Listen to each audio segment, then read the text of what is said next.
This is your home for the Trojans. Girard Sports Live. Snap and leans forward, and that's touchdown number 4 for Scott Moore. Girard Sports Live is presented by Crawcan, your community technology partner. Learn more at ckt.net. Hooks, throw over to Adolph, quickly down inside, wrap around Boatman, found herself in the right place, foul, and the bucket! He'll try a 3 and hits.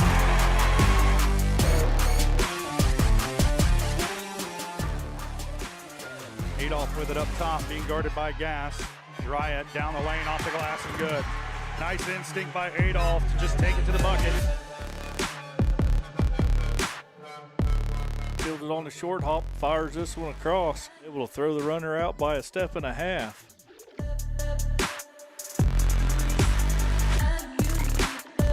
Pitch to the outside to Ashbacher. Gets a good block on the outside, and he's in for the touchdown. It's time for the Trojans. On your home for Girard High School Athletics. Girard Sports Live. Girard Sports Live. Ladies and gentlemen, welcome to Girard Sports Live here in Burlington once again for the Burlington tournament. Early game tonight, or this afternoon I should say, for the girls of the Trojans taking on the Silver Lake girls here on Girard Sports Live. I'm Drake Miller here, joined by Caleb Humble, and tonight's broadcast is brought to you by Crawcan. Girard Sports Live, these area matchups, or should I say the rest of the tournament. Yeah, so on the girls' side of things for the rest of the tournament, I will start with the losing side of the bracket. You've got Paola, who was the 8th seed, matching up against the 4th seed, Ottawa. You got the 7th seed, Sabetha, matching up against the 6th seed, Labette County.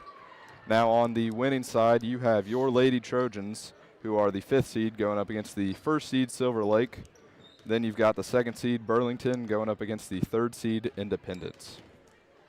Yeah, and so lots of really good competition, some good competition already off the board as well on that losing side of the bracket. If the girls win today, they will move on to Friday regardless, but they will move on and play at 6:40 here in the high school, and a loss would have them playing at 3:30 here in the high school. So regardless, they'll be playing here in the same spot. Just whether or not it's at 3:30 or 6:40 is to be determined. This look around the bracket is brought to you by Diskins Auto and Towing, 120 East Forest Avenue in downtown Girard. Diskins offers 24-hour towing and can repair all makes and models. To learn more, contact Diskins Auto and Towing at 620-724-8100. The pregame show is brought to you by Community National Bank and Trust. Serving the area for over 30 years, stop in soon to pick up your very own Girard Trojan Instant Issue Mascot Debit Card. Community National Bank and Trust is a proud supporter of Girard Schools, equal housing lender, member FDIC. Learn more online at mybankcnb.com. Keys to the game for this afternoon as we look at both of these teams. Silver Lake standing 9-0-1. Girard sitting at 7-3 after their win 2 days ago. Caleb, we saw them play against a really hot Ottawa team that's been performing really well at their own division, or their own class, I should say. What is it going to take down this Silver Lake team today?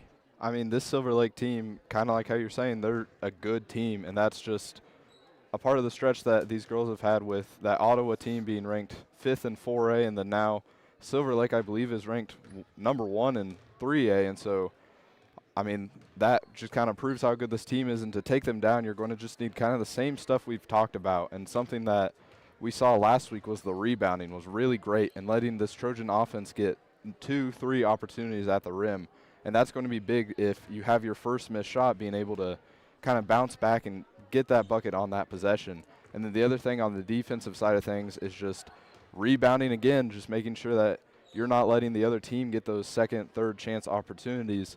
And then that final thing is just taking good shots and having good passes and being communicative with each other, and that's something that has kind of been lacking. I think whenever we had talked to Coach Herlocker, that he had said that communication has been something that they were going to work on in practice and try to get better. And so that's the big thing of just making sure that you can communicate as a team and work as one instead of just 5 people playing solo basketball on their own. Yeah, I think that's a really good analysis there. What we saw against Ottawa, they just kind of hung in there. You know, the largest lead that Ottawa ever had against them was 11, and that was pretty midway through the third quarter, which at that point, you know, the Trojans, they've been in that situation at least that the week prior to this one against like Riverton and I keep forgetting Frontenac, who they played last week. And that kind of, you would expect Girard to be like, it's a tough opponent, and then kind of just lets them coast away with it. But no, they hung right in there, kind of laid down some grittiness, and then established a baseline, went from there. Ottawa caught a cold spot there in the end of the third.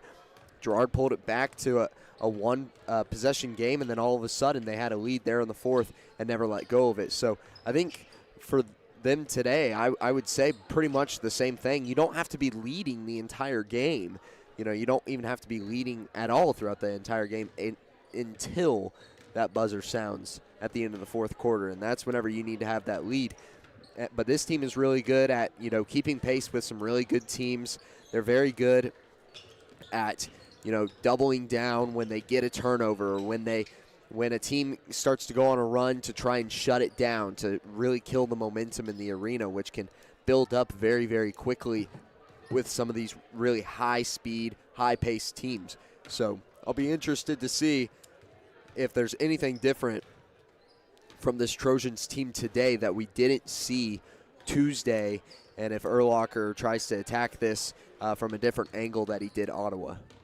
I mean, I agree with you. I think Coach Urlacher will be able to make those adjustments, and the biggest thing I think is just getting out early. And I mean, how you were saying is just that you don't need a lead until that very end. And so something that I think would be almost good for this Trojan team is just kind of getting out early and getting the scoring going as fast as you can to maybe try to make this Silver Lake team play catch-up all game, kind of like how you had to do against Ottawa last Tuesday. Well, and I think that Ottawa game kind of helps the morale a little bit going into this. You know that you're probably going to be the underdog throughout the rest of these games here in Burlington today and tomorrow. So having that game where you were pretty much trailing the entire time and then being able to fight back those last 2-3 points there at the end is a great little spark of morale for this squad, saying it's really not over. It's never over until it's over, especially with the Trojans. I mean, this team is very good. This team is very capable of scoring a lot of points, as we saw in the Ottawa game. This team is very capable of holding teams to very few points, as we saw a couple weeks ago against Baxter Springs. I mean, there's no reason that this team should ever be out of a basketball game unless there's a running clock in the fourth, in which case I might knock it off. But I doubt that that's happening today against Silver Lake. Both of these teams very competitive, so they're both going to be hanging in there until the buzzer. Yeah, and I like how you had said that for the rest of this tournament, the girls would probably be seen as kind of the underdogs. But I think if you ask anyone on this team, they do not think they are underdogs, and they can feel that they can compete with really anyone out here. And even though the bracket shows that, yeah, they are the 5th seed in this tournament of 8 teams, I believe that they can go out and beat any of these teams, and I think they also know that they can go out and be competitive. Yeah, and one of the last things that I'll mention is Coach Urlacher talked about in his post-game interview with how the Ottawa game was a state-level matchup and how you will see these girls in sub-state, and that he feels bad for whoever they go up against because it's just going to be a fight. And this team certainly takes the fight to basketball. I mean, they are very aggressive. They're going after the ball. They will not give you much breathing room at all on the scoreboard or on defense. So you really, if you're Silver Lake, have to adapt to that and say, we are aware that this team is going to press us. They are going to pressure us into doing things that we are not comfortable doing, and that can be a tough adaptation. And Coach Urlacher, I think, said it perfectly, saying he feels bad for whoever they go up against in sub-state because these girls are hungry, and I just hope that they're just as hungry for this win against Silver Lake, as this could be another great one on the record books. With that being said, starting lineups. We are excited to host teams from 8 incredible institutions from around the state of Kansas and are ready for a full week of excellent performance. Coming up here for Silver Lake and the Trojans. USC 244 would like to remind you that this is a smoke-free, tobacco-free, e-cigarette-free, and vape-free campus. Usage of these products on USC 244 grounds is prohibited. Violation of this Wait for the policy PA to finish their public announcement.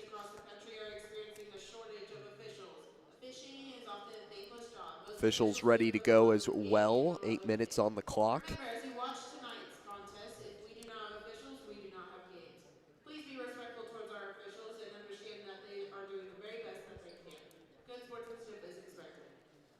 Tonight's game is governed by the Kansas State High School Activities Association and its member schools. Please remember these games are... But looking forward, Caleb, let's go ahead and glance at that bracket one more time here before they do the starting lineups. If Girard ends up taking the victory today, they will either be playing Burlington or Independence.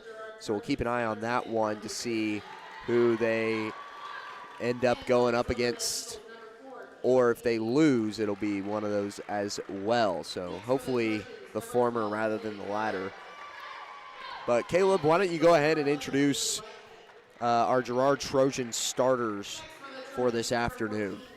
All right, so for tonight, the starters for your Trojans should be pretty similar to what we always see. And starting off, these starters will be number 10, a 5'9 junior, Marley Sisney. Number 12, a 5'9 junior, Kennedy Keller. Number 14, a 5'10 senior, Maddie Kester. Number 22, a 5'6 junior, Carson Orand. And number 23, a 5'10 senior, Erica Boatman. Thank you very much for that. We'll go ahead and introduce the Silver Lake starters. Starting off, number 4, senior standing 5'7", Kaylin Haney. Number 11, junior standing 5'5", Jaylee Whitehead. Number 14, senior standing 5'10", Paige Heeman. Number 23, sophomore standing 5'6", Karis Dieter. And number 24, the junior standing 5'5", Savannah Wind.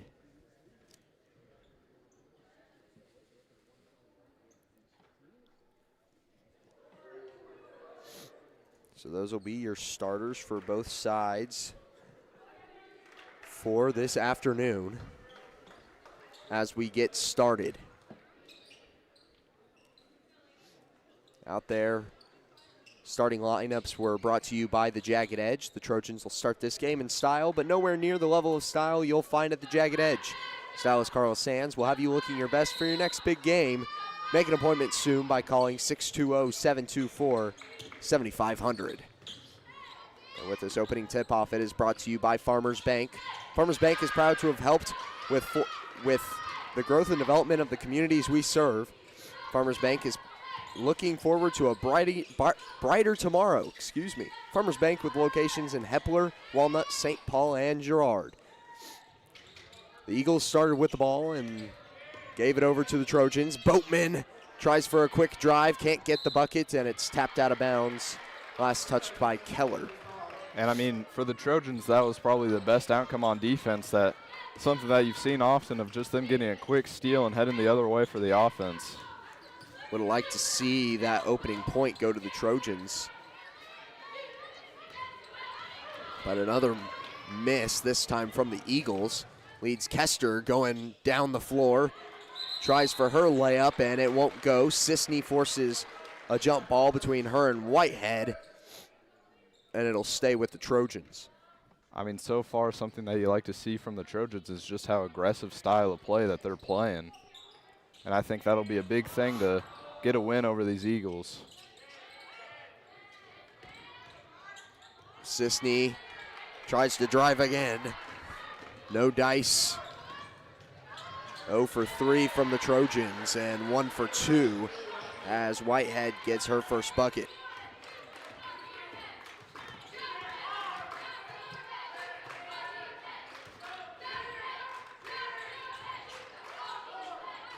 Boatman once again can't get it to fall. Back the other direction, they kick out. Wendy for three, can't get it to go. Rebound is into the hands of Orand. Fast break, one-on-one. Tries, but it was too awkward. And that layup won't go either. Back and forth. Both teams just kind of struggling to find the rhythm. Silver Lake had the early bucket and not managing to get much past that. Keller's shot won't go. Kester with the putback, and she gets it. There you go. That was good possessioning by Maddie there to get on the other side of the bucket in case of a miss. She really was the only one down there.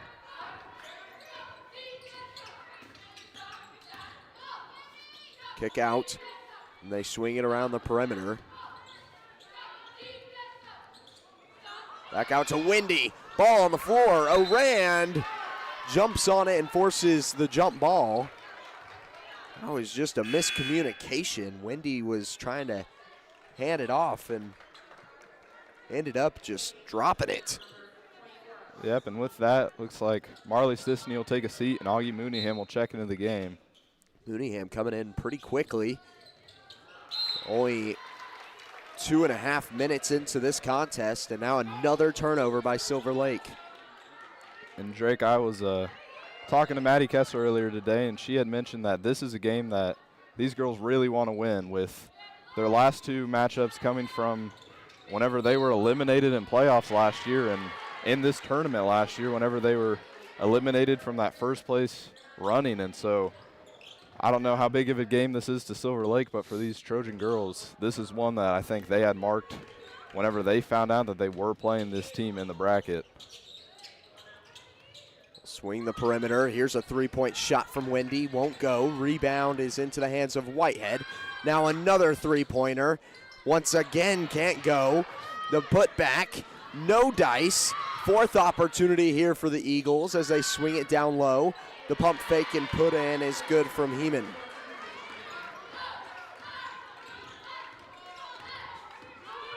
Rebounds not in the favor of the Trojans on that possession, something they did so well against Ottawa. Mooneyham finds the backdoor alley.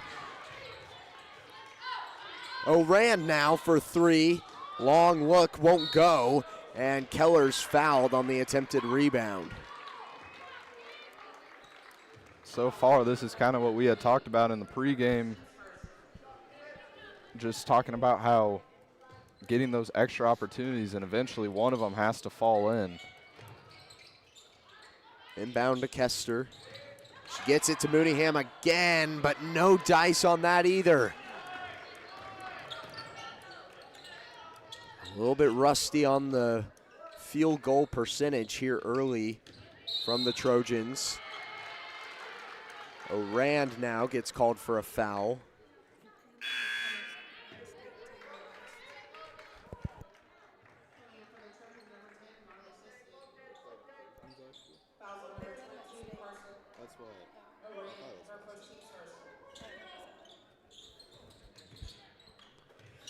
Inbound. Whitehead, or no, excuse me, that's Wendy, can't go. And it's rebounded by Keller. Keller nearly loses it, trying to get it to Orand, and now the ball is lost. And miscommunication error. Talked about that in the pregame as well. Just being able to communicate with the teammates.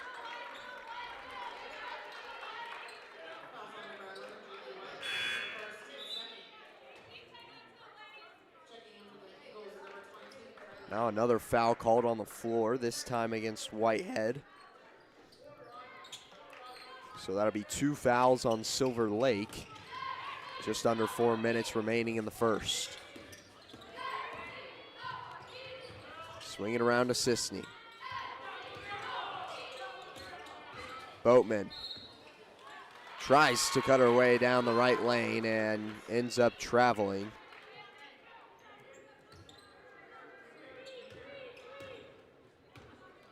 And Just too many mistakes here from the Trojans early on.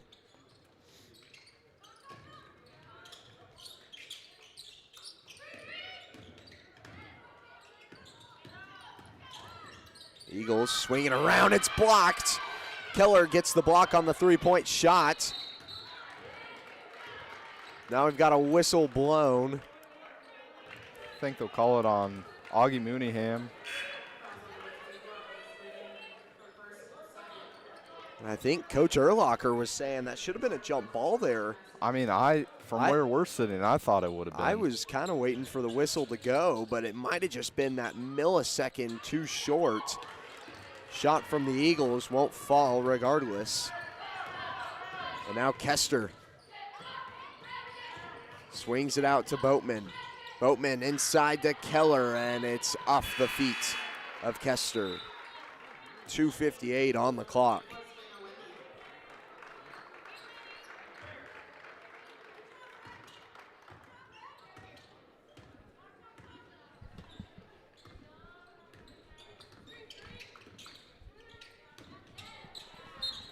And a great drive there from Hanny.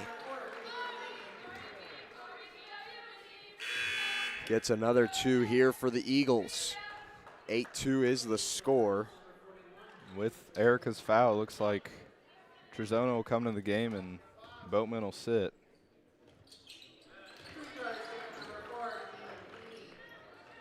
Trying to see who they called that against. They've got it listed as 23. That's Erica. Oh, excuse Boatman. me. I've got her as 34, but I guess she's wearing a different jersey today. And they work it inside again for another bucket.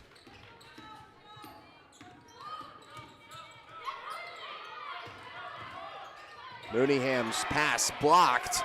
They try for the save, and it won't go.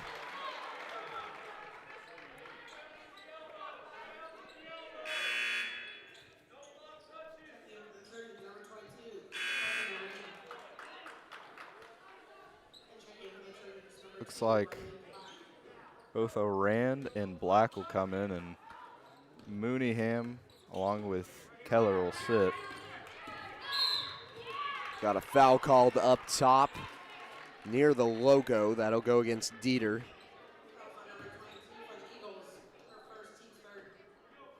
Or excuse me, not Dieter. That goes against Kylie Hanny. And now another foul called. This time it will be Dieter. And that'll be the Eagles' fourth foul, with just one more sending the Trojans to the line.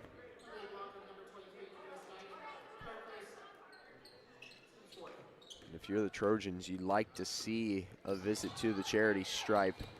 Try and give a little bit of relief here. Briley Black, who checked in earlier, tries for a three, and it doesn't go.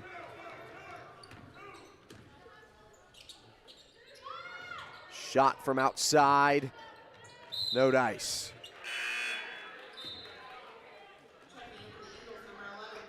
Here with 1:44 left. For the Trojans, I feel like you gotta get one more bucket. Give yourself a chance. Orand tries to drive inside. Loose ball and jump ball will stay with Girard.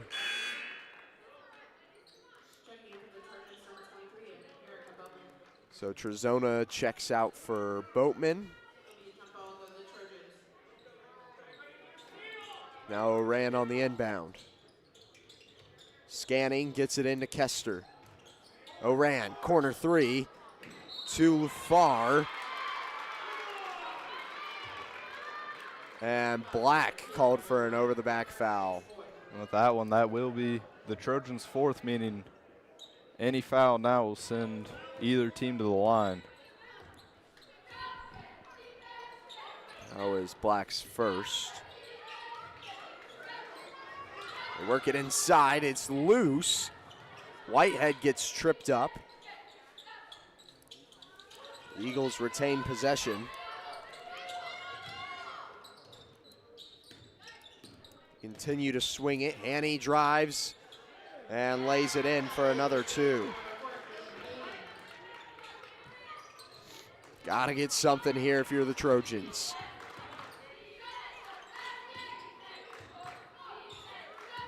Kester to Orand, over to Sisney, and now Black.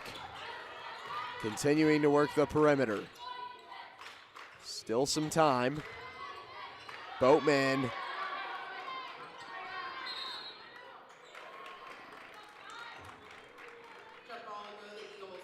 I was kind of waiting for somebody to be called out of bounds. That's what I was. Seemed pretty close, but Boatman gets a jump ball forced. Just too many empty possessions so far in the first quarter for the Trojans. A lot of losing it right there in the paint. Just need to be a little bit stronger with the ball on those drives. Layup won't go. Another try, no dice, and out of bounds on the Eagles. 2.6 seconds remaining. Kester gets the inbound. Boatman, her shot is blocked, and that will be the end of the first. 13-12 is the score. A quick first quarter, and we will be right back after this.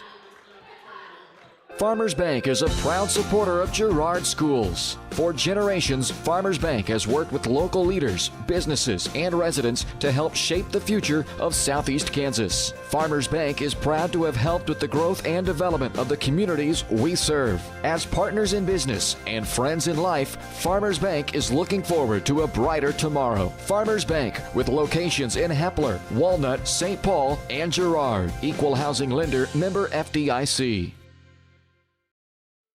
At Fort Scott Community College, we understand that a scary part of figuring out your future isn't only answering the question, what should I do, but where do I belong? Maybe you belong here, studying animal science or learning about farm and ranch management. Maybe you belong here as part of Hounds Hoops on the hardwood. I don't know where you've been or where you're headed, but I know we're saving a spot for you because you belong at Fort Scott Community College.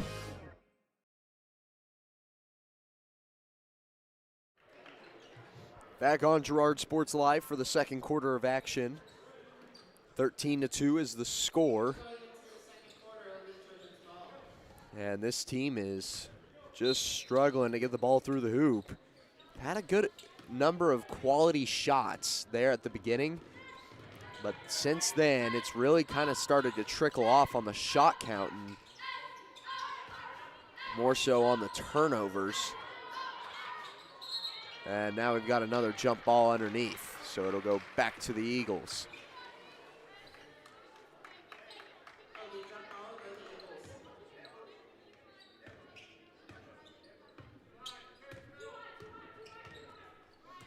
So far in this game, I've been surprised to see kind of less aggressive defense played by the Trojans and not really doing the full court press at all, which they've started other games with beforehand. And now Whitehead gets called for a foul. It'll be her second. So Kylie Haney checks back in.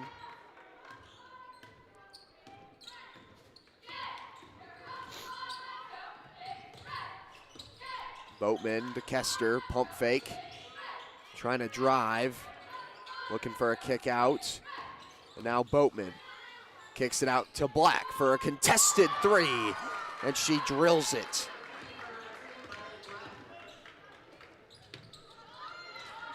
The retaliation, though, is in time as the Eagles move the ball down quickly, and Wendy drills one to answer. Oran to Keller. She tries to open it up and can't get it to go. Back the other way. Wendy from the same spot. Air ball this time. Boatman navigating her way. Finds Keller at the base, and she drops in a two. That was kind of interesting from Kennedy. She just clapped and Erica immediately knew where to throw it. And now a foul called against Briley Black. Got a little too handsy on that attempted block from Heeman.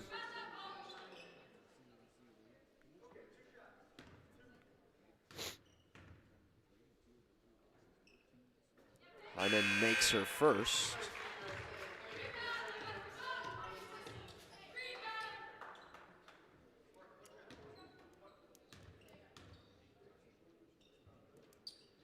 And the second falls as well.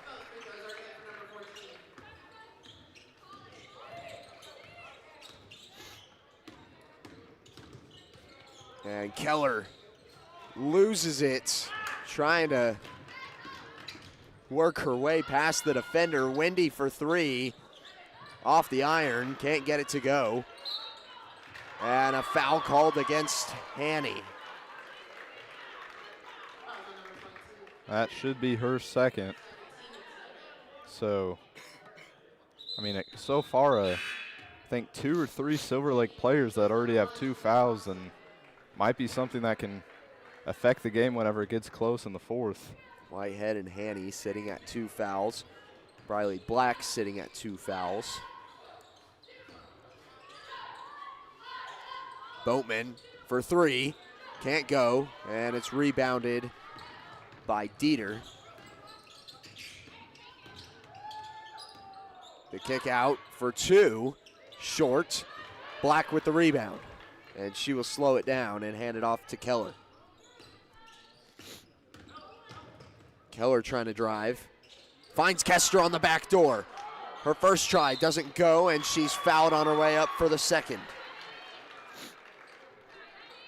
So that goes against Kaylin Hanny, and that'll be her second as well. So that's the 3rd player now with 2 fouls. Kester's first off the mark, as somebody who was very proficient from the free throw line.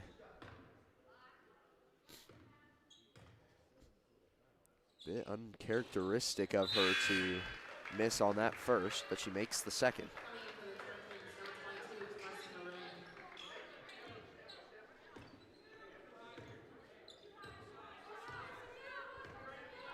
So 10-point game. Wendy, they swing the perimeter.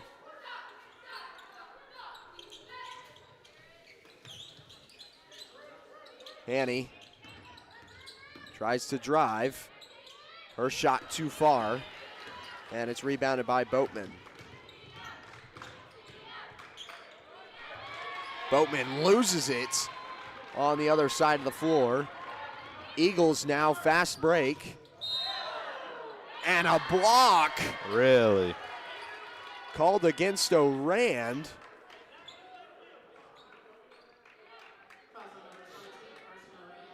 I don't know about that. I mean, a no whistle could have probably been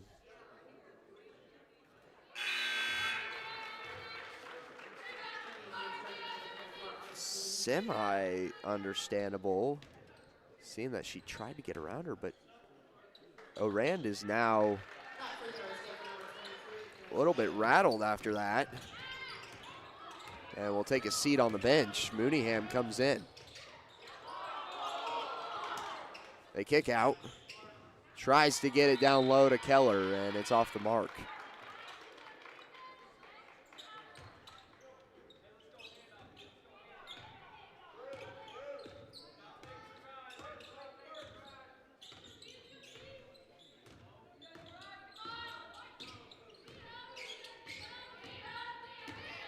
Driving, Hanny, her shot deflected, and Boatman gets the rebound.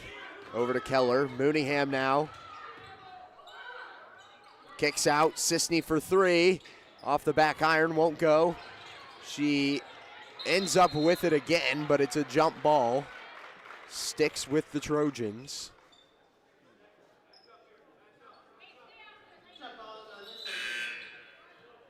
Kester will go ahead and step in for Black.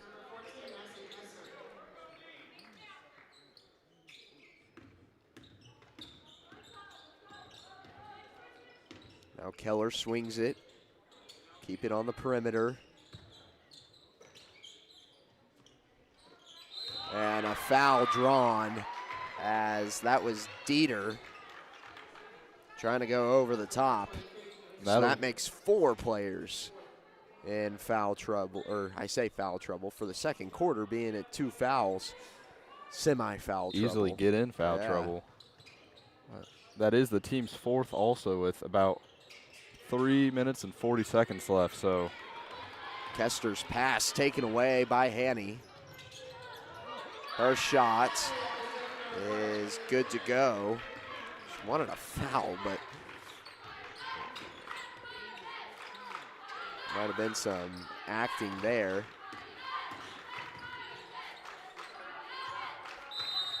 And Coach Erlocker wants a timeout. We'll go ahead and take this moment to talk about our timeout sponsor. This break in the action is brought to you by the Southeast Kansas Player Health Alliance in Live Well, Crawford County, reminding you to know your limits when gambling and know when the game is playing you. If you or someone you know has a gambling problem, call 1-800-GAMBLER or 1-800-426-2537 for free assistance. So far in this 14-point lead for the Eagles, Trojans just trying to get something going. They only had 2 points through the first quarter.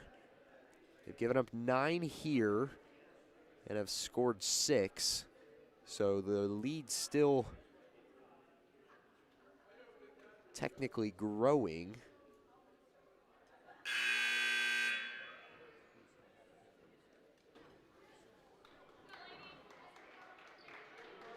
I mean, so far in this game, it feels like the Eagles shouldn't be leading as much as they are. Just with, I mean, they've had a decent amount of missed shots just as the Trojans have, and so it just seems like the game should almost be closer on the scoreboard. Trojans have had a lot of really good looks. They've just got to get them through the basket. I mean, it really is as simple as that. Sisney drives and gets that one to go. And that's kind of what I'm talking about, is good look there from Marley Sisney. Gets a nice bucket and tacks on another 2 points. But then the answer there from Hyman. That's the caveat. Every time the Trojans seem to score to try and cut this lead down a little bit, seems to just go right back.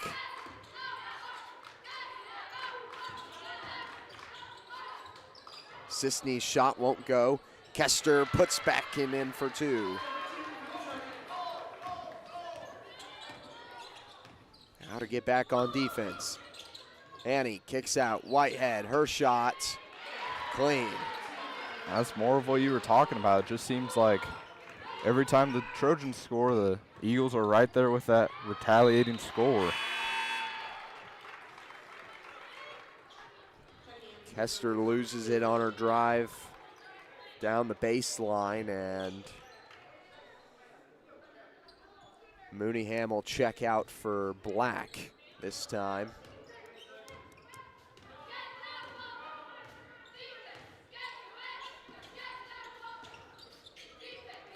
This pass over the head of Wendy from Whitehead, and Eagles turn it back over. Chance here for Girard. Keller pulls up, 3-pointer. Dances around and won't go. If you're the Trojans here, I think your biggest goal for the end of this first half is just getting in a position that you're under 10 points to come back from and cutting down this lead to single digits. Like to see that. Sisney takes the ball down the floor. Kester to Boatman. Boatman hands it off. Kester gives it to Keller. Her shots just won't go.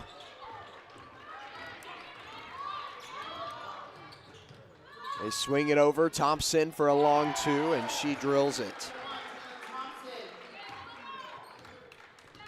28-12.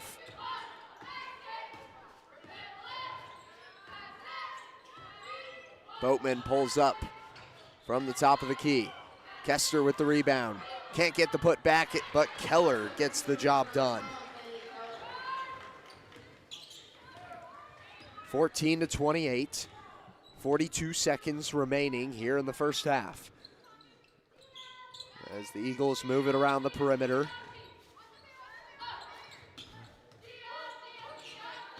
Thompson, too far in the paint, kicks back out, and a three is good from Haney. Brings the Eagles up to 30, 31 to be exact. Kester looking for a driving lane. Had one, but just can't get it to fall. Transition down the floor to Wendy. Her layup, good. Another 2 points tacked on at the end of the half. And a disappointing first 16 minutes for the Trojans. As we'll take a break and be right back with halftime stats and analysis here on Girard Sports Live, presented by Crochan.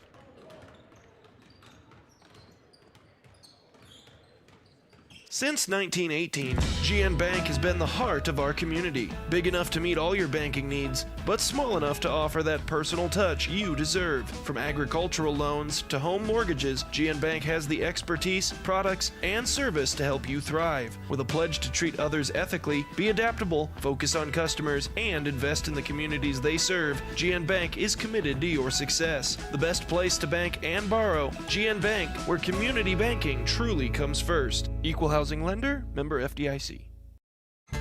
Welcome to Homestead of Girard, assisted and independent living right here in our hometown. At Homestead, seniors enjoy compassionate care in a community designed for comfort. Licensed professionals provide support with daily activities, dressing, bathing, and medication management. Residents enjoy home-cooked meals and the comfort of their own private apartment. Call 620-724-6760 to schedule your tour today. Homestead of Girard, senior living with compassion, comfort, and community.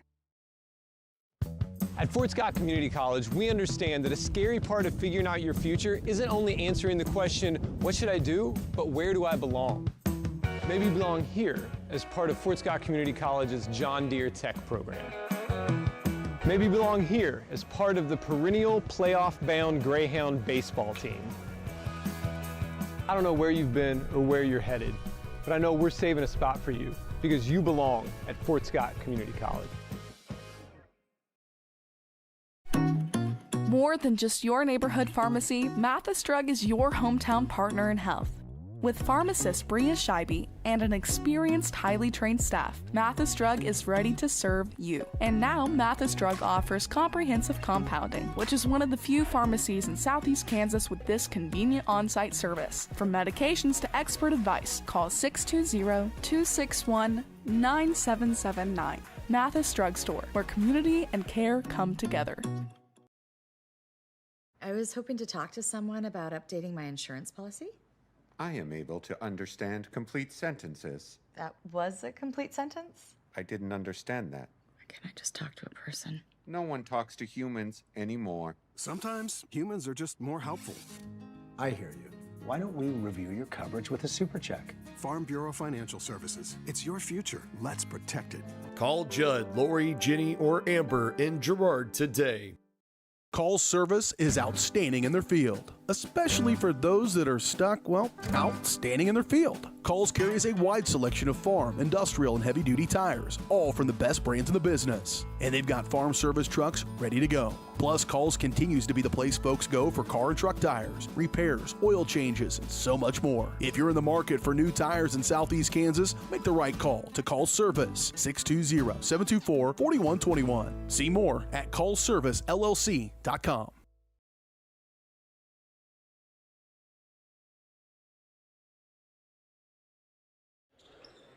Back on the halftime show here for Girard Sports Live. Halftime show is brought to you by GN Bank, where they've been providing customers with the highest quality financial services in a friendly and personal way for over 100 years. Personal, business, or agricultural needs, turn to GN Bank. Learn more at gn-bank.com. As we look back at the first half, Kenara Eye Care is here to make sure you can see what you're looking at. Kenara Eye Care, with locations in Pittsburgh and Girard, is here to help their valued customers. Learn more at KenaraEyeCare.com. Caleb, score right now 14-33. It's a 19-point lead for the Eagles. What is Girard going to need to do to pull this one back in? I mean, currently, I think just limiting the scoring on the other side of things, which so far in this game, the girls haven't played terrible defense. And then just on your side of things of just getting those looks to finally fall in. And so that's just the big thing, is that this team is getting good looks throughout the first and second quarter. It's just nothing seemed to fall. And so just that lead kept growing and growing, and then just kind of getting your confidence back with a lot of just missed shots. And I think the biggest thing for the defensive side of things is limiting number 4 for Silver Lake with, I believe she's the leading scorer for them tonight. And so just the two people I have down is her and number 23 that are just kind of leading the Silver Lake team. And especially number 4 seems to be just either getting an assist on every play or scoring on every play. And so just limiting her aspect of the game and trying to get good defense on that side of the court, especially on that point guard for Silver Lake. Yeah, Haney sitting at 9 points currently for the Silver Lake Eagles. But like you were saying about the limiting the scoring, I totally agree that something needs to be done about the transition points after the score from the Trojans. They're having a tough time getting back and playing getting their defense set. It seems like they get back and they kind of have this shell around the perimeter. They're not letting up any big shots, but then a pass inside, and it's an easy 2. And then if they adapt to the pass inside, it's just a kick-out easy 3 there for the point guard, Haney. They've drilled 3 3-pointers from outside of the perimeter right now. Haney with 1 and then Wendy with 2. So with that being said, you know, that's 9 points that probably just shouldn't happen in general, because this team is usually very good at the perimeter defense. But as you look forward going into this second half, I think for the Trojans at least, you've got to be able to pull something together on offense. Those buckets have to fall. The easy layups on the back door, I think 2 or 3 different players had a chance at some wide open 2s that you just don't get that opportunity a lot. And that's like 6 points that could be added on to your score that just didn't go. And whether that's, you know, oh, it's a bit of an unlucky shot, but at the baseline, I mean, not to be super overly critical, but those have to go. You know, in practice, those are the things that you look at and you go, you know, put them right on the corner of the box on the glass, you know, put it right inside and let it fall in. Those should be very easy gimme 2s and very easy points. And then you have kind of the more contested versions of that. But what hurts even more isn't the contested shots, it's the turnovers. The turnovers on driving into the paint and then hitting it off the knee, hitting it off of the shoe, just kind of not getting control of the ball or it getting poked out. They're having a very hard time being strong with the ball and keeping possession with it. I think if the girls can kind of just bunker down a little bit and say, let's get this done, be strong, be aggressive, play the style of game that they're used to playing, and just go out there and win, have the win mindset.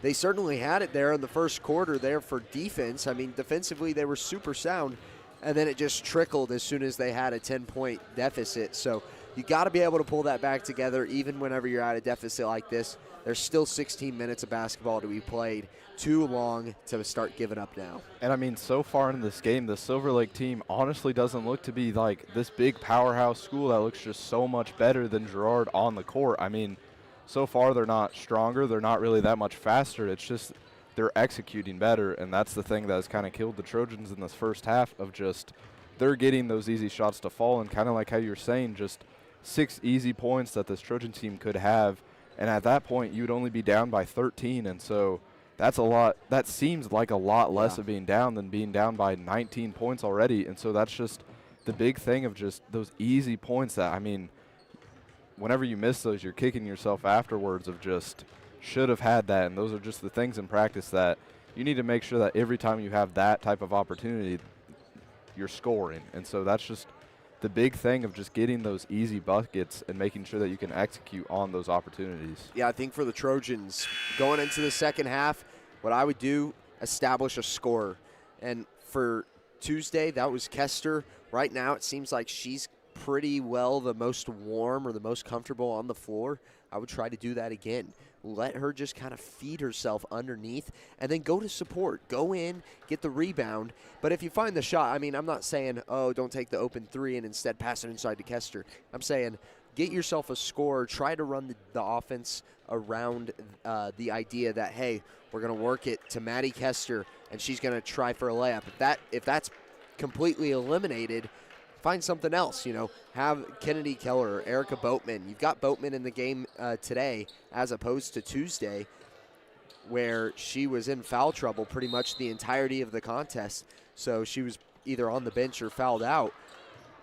Utilize the players that are on the floor that are going to be your big-time game playmakers. That's what I was looking for.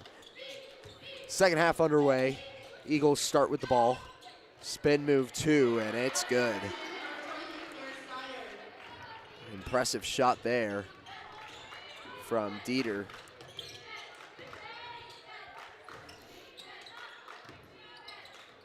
Keller swings it to Mooneyham.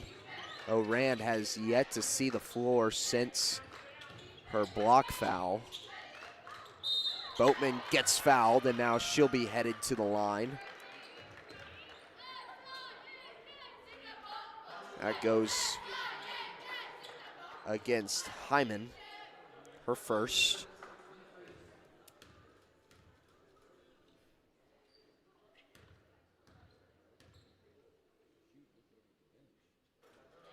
Boatman knocks down the first. And I like this for Boatman. I think she's got to just see one go, even if it's a free throw. And then we'll see if this kick starts something for her. And just get a little bit of that confidence back. And I think the big thing for this third quarter is you almost just want to get back within 10, get back within single digits. Just give yourself a chance in this fourth. And kind of how we had talked about early in the beginning of this game of just you don't have to be leading the whole game. You just have to be leading when that final buzzer sounds. Big time block from Boatman. And now a contested shot as Boatman did not get the ball passed away in time. And a jump ball forced there will pretty well waste the possession arrow there for Girard. I mean, on this possession, the big thing you want to see is just a score because it's been – I don't know if it's happened this game where the Lady Trojans have had a back-to-back possessions where they've scored without Silver Lake scoring in between that. And so the big thing is just starting to gain some point of a, not necessarily a lead, but cutting down their lead. Loose ball ended up with the Eagles, but Dieter stepped out of bounds as she stole it.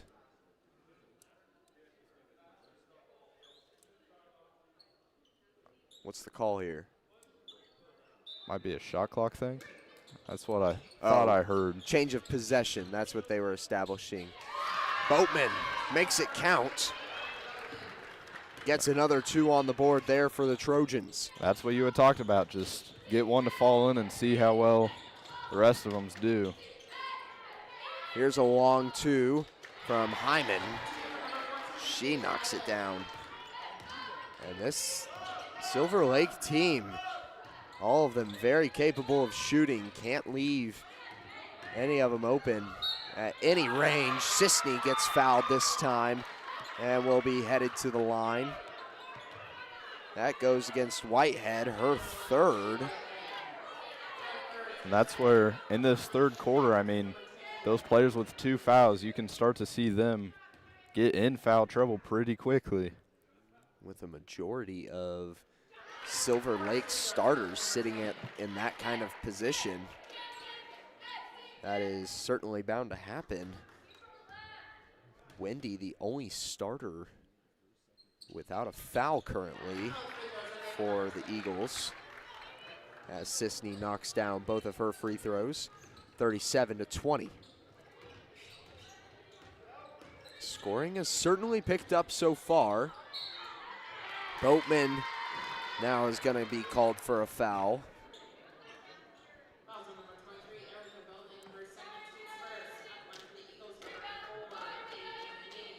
That'll just be Erica's second foul. And the first one falls from Haney, the leading scorer for the Eagles tonight.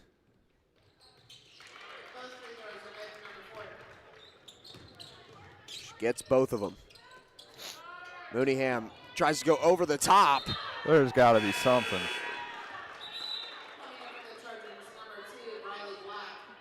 I Well, mean,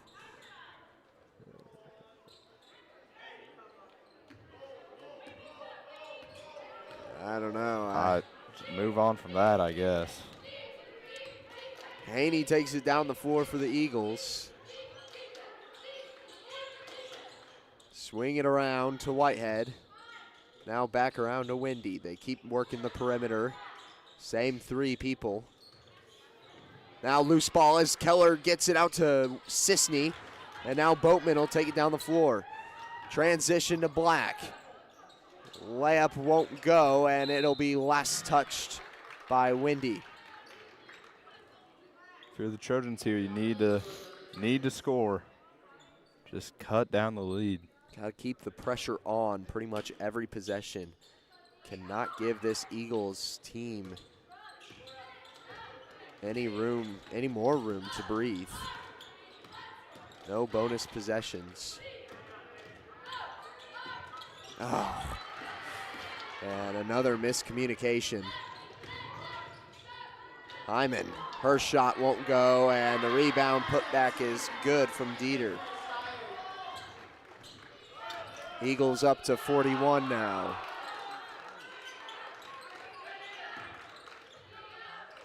Boatman, her shot just bounces out. Now back the other direction. Haney kicks out to Wendy. Now back out to Haney. Wendy on the close swing for 3. Dances out.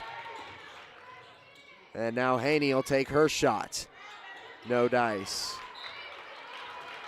Back the other way as Hyman batted it out of bounds.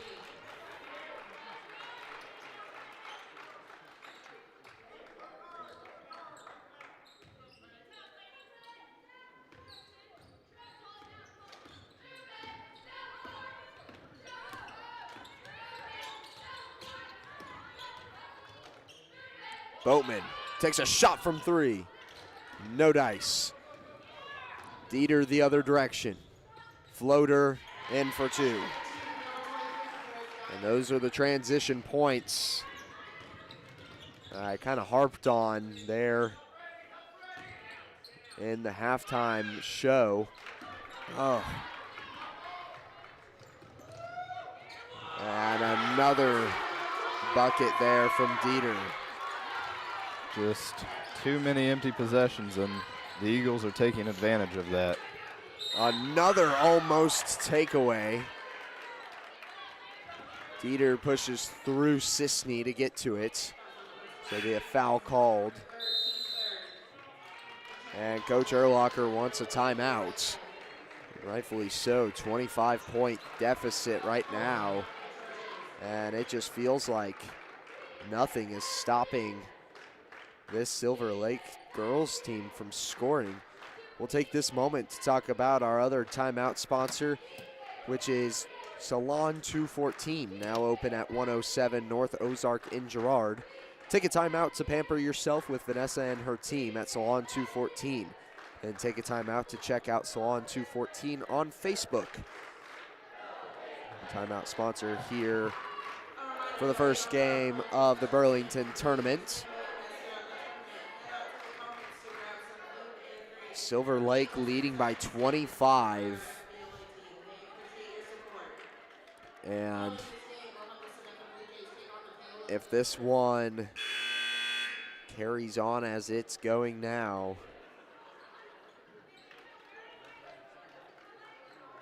the girls will be the early game tomorrow.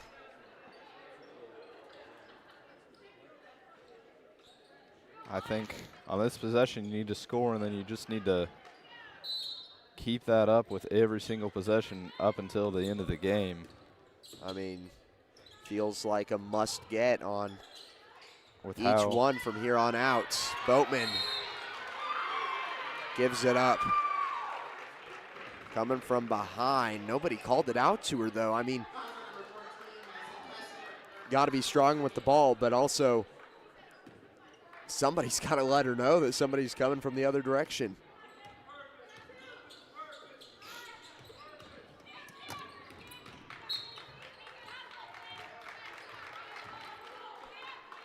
Another whistle blown out of bounds. Goes against the Trojans, so Silver Lake retains possession, and they'll take it inside of 3 minutes.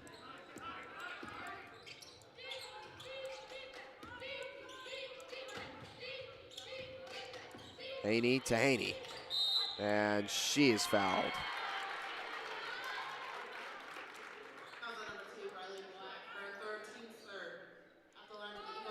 So that's Black's third foul.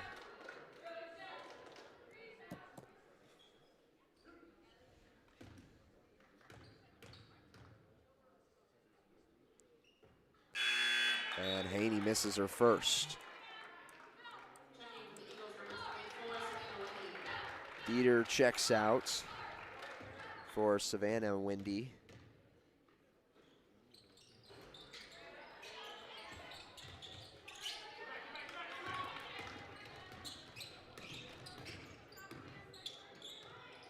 So 2 Haneys on the floor, not 2 Wendy's on the floor.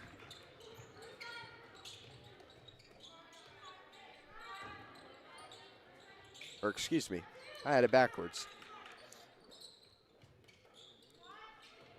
2 Haneys on the floor. Wendy joins the floor.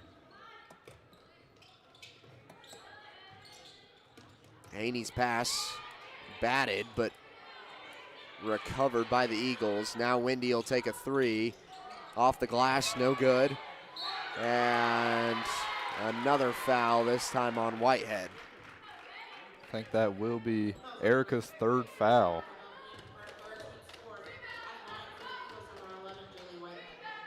This one just kind of slowly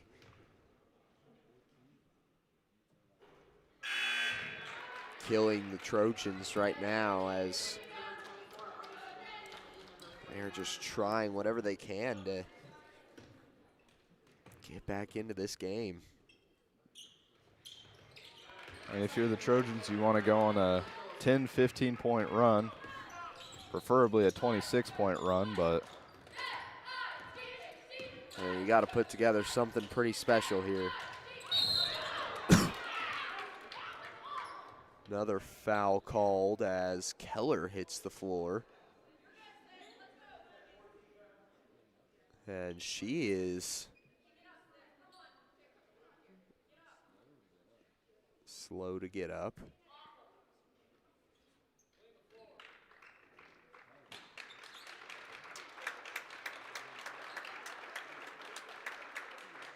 it was a tough fall.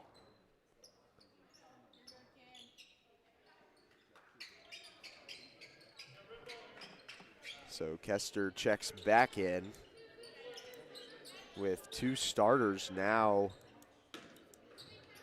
I don't want to say injured, but pretty rattled.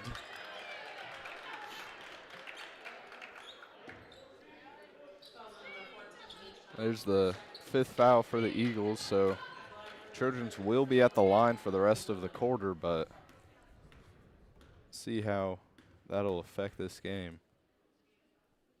Trojana knocks down her first.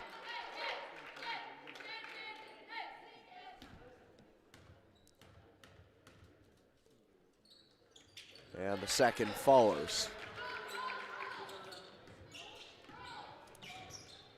One of the lower scoring games that we've seen out of the Trojans this season. Certainly hurting from that first quarter score of 2. I mean, in this third quarter now, you got to see how well your bench truly can play with some of those other starters, with Mooneyham, Black, and Trojana all being in the game. I mean, you want to say during this crucial time just to see what the Trojans can put together and try to come back here.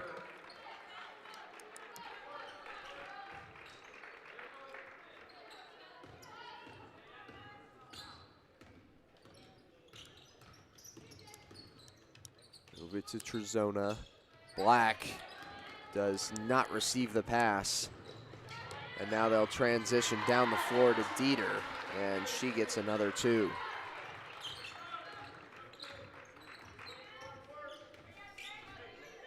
Mooneyham tries to dribble inside, kicks out, Black for 3, too far. I was gonna say, it looked like she juiced it, trying to get it off quick.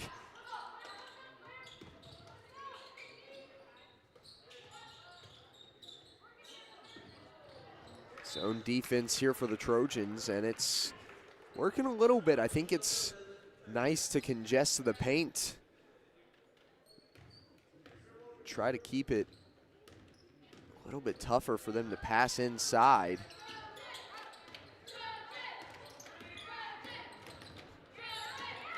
And Kester hits the deck. Tries to get the pass off in time to Black, and it travels out of bounds.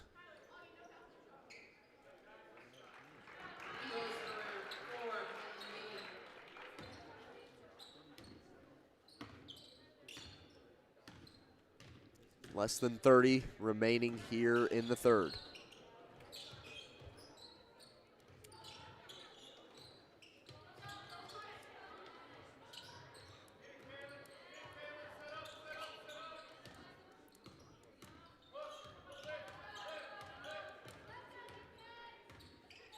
No shot clock, 5 seconds. Wendy takes a wild 3. Whitehead gets the rebound. The tip won't go either, and that'll be the end of the third quarter.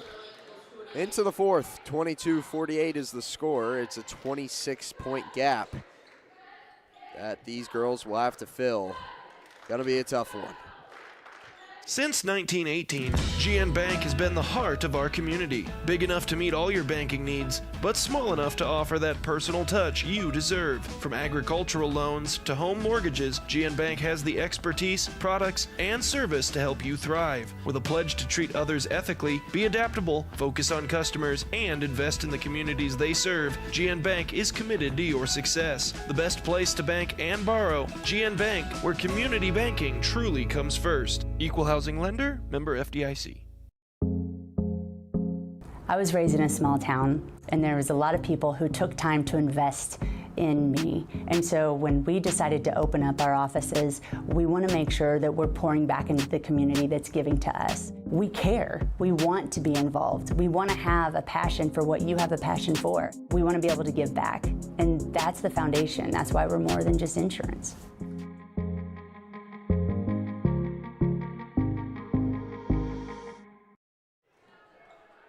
(48-22), not the way that the Trojans saw this game panning out. Talked about it in the pregame, how fired up they were, and first quarter kind of told the story. Everything just started off real cold, and even though they've sped up the scoring, so has Silver Lake. It's only gotten better for them as well.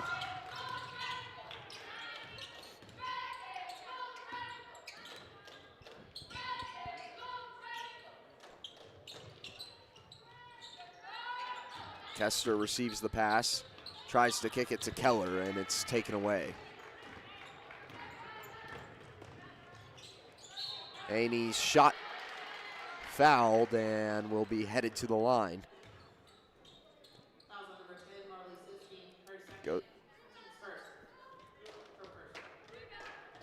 Goes against goes against Sisney.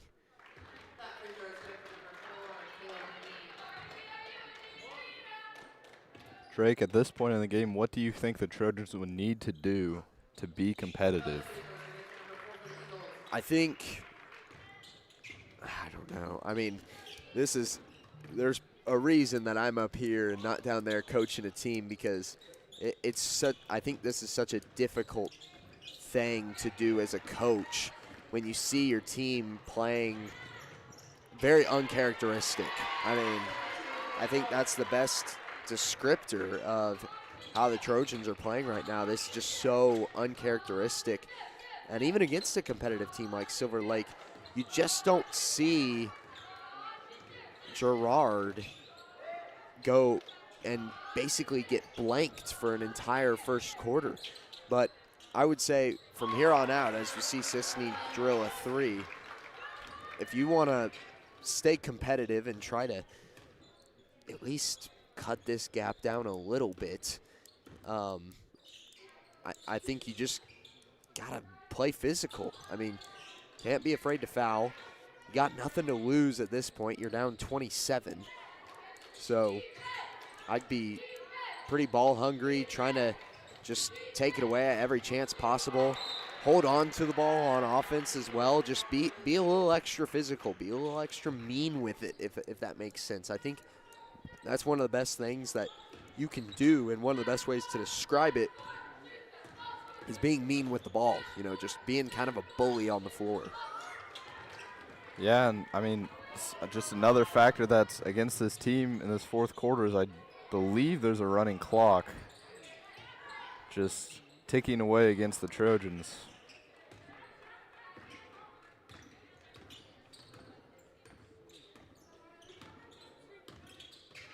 Still 27-point gap after those two possessions. Kester kicks out. Sisney for three, just short. And a rebound from Whitehead as they transition down the floor. They'll call for substitutions.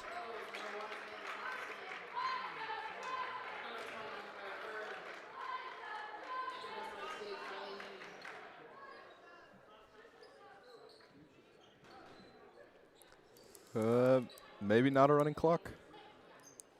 No, I think it's 30 in the fourth.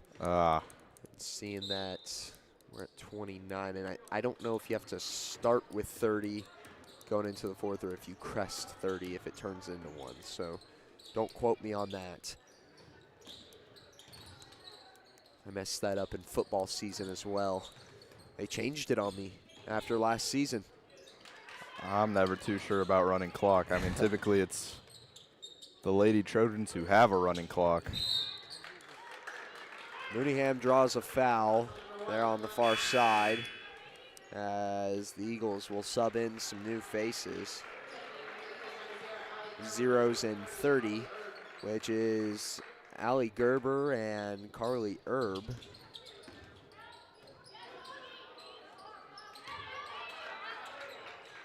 Mooneyham does not connect on her two. Now they'll swing it down the floor. Erb won't go. And out of bounds off the Trojans. And it has transitioned to a running clock.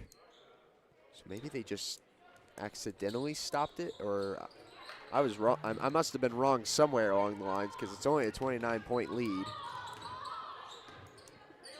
Kester for three. Can't go. And they'll let it bounce out of bounds with Haney.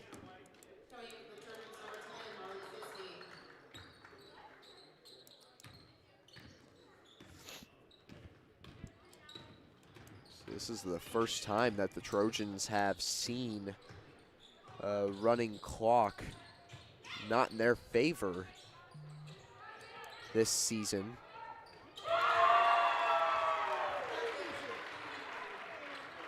And in just kind of a salt in the wound game as well. You know, you were already down, ended up getting some calls that didn't quite go your way. Rand now kind of messing with a knee injury as she's holding the ice on it over there on the bench.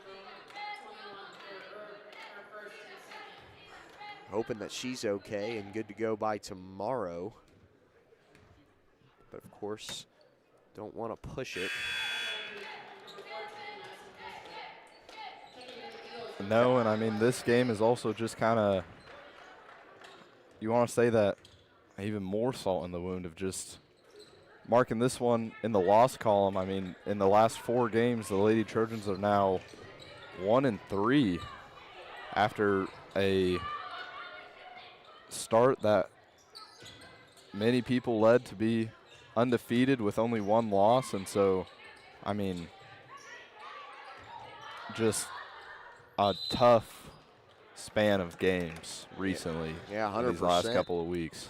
And honestly, I'm worrying a little bit because it seems like since I stepped in, it's been just kind of a little bit rough. I mean, I'm a little worried for myself here.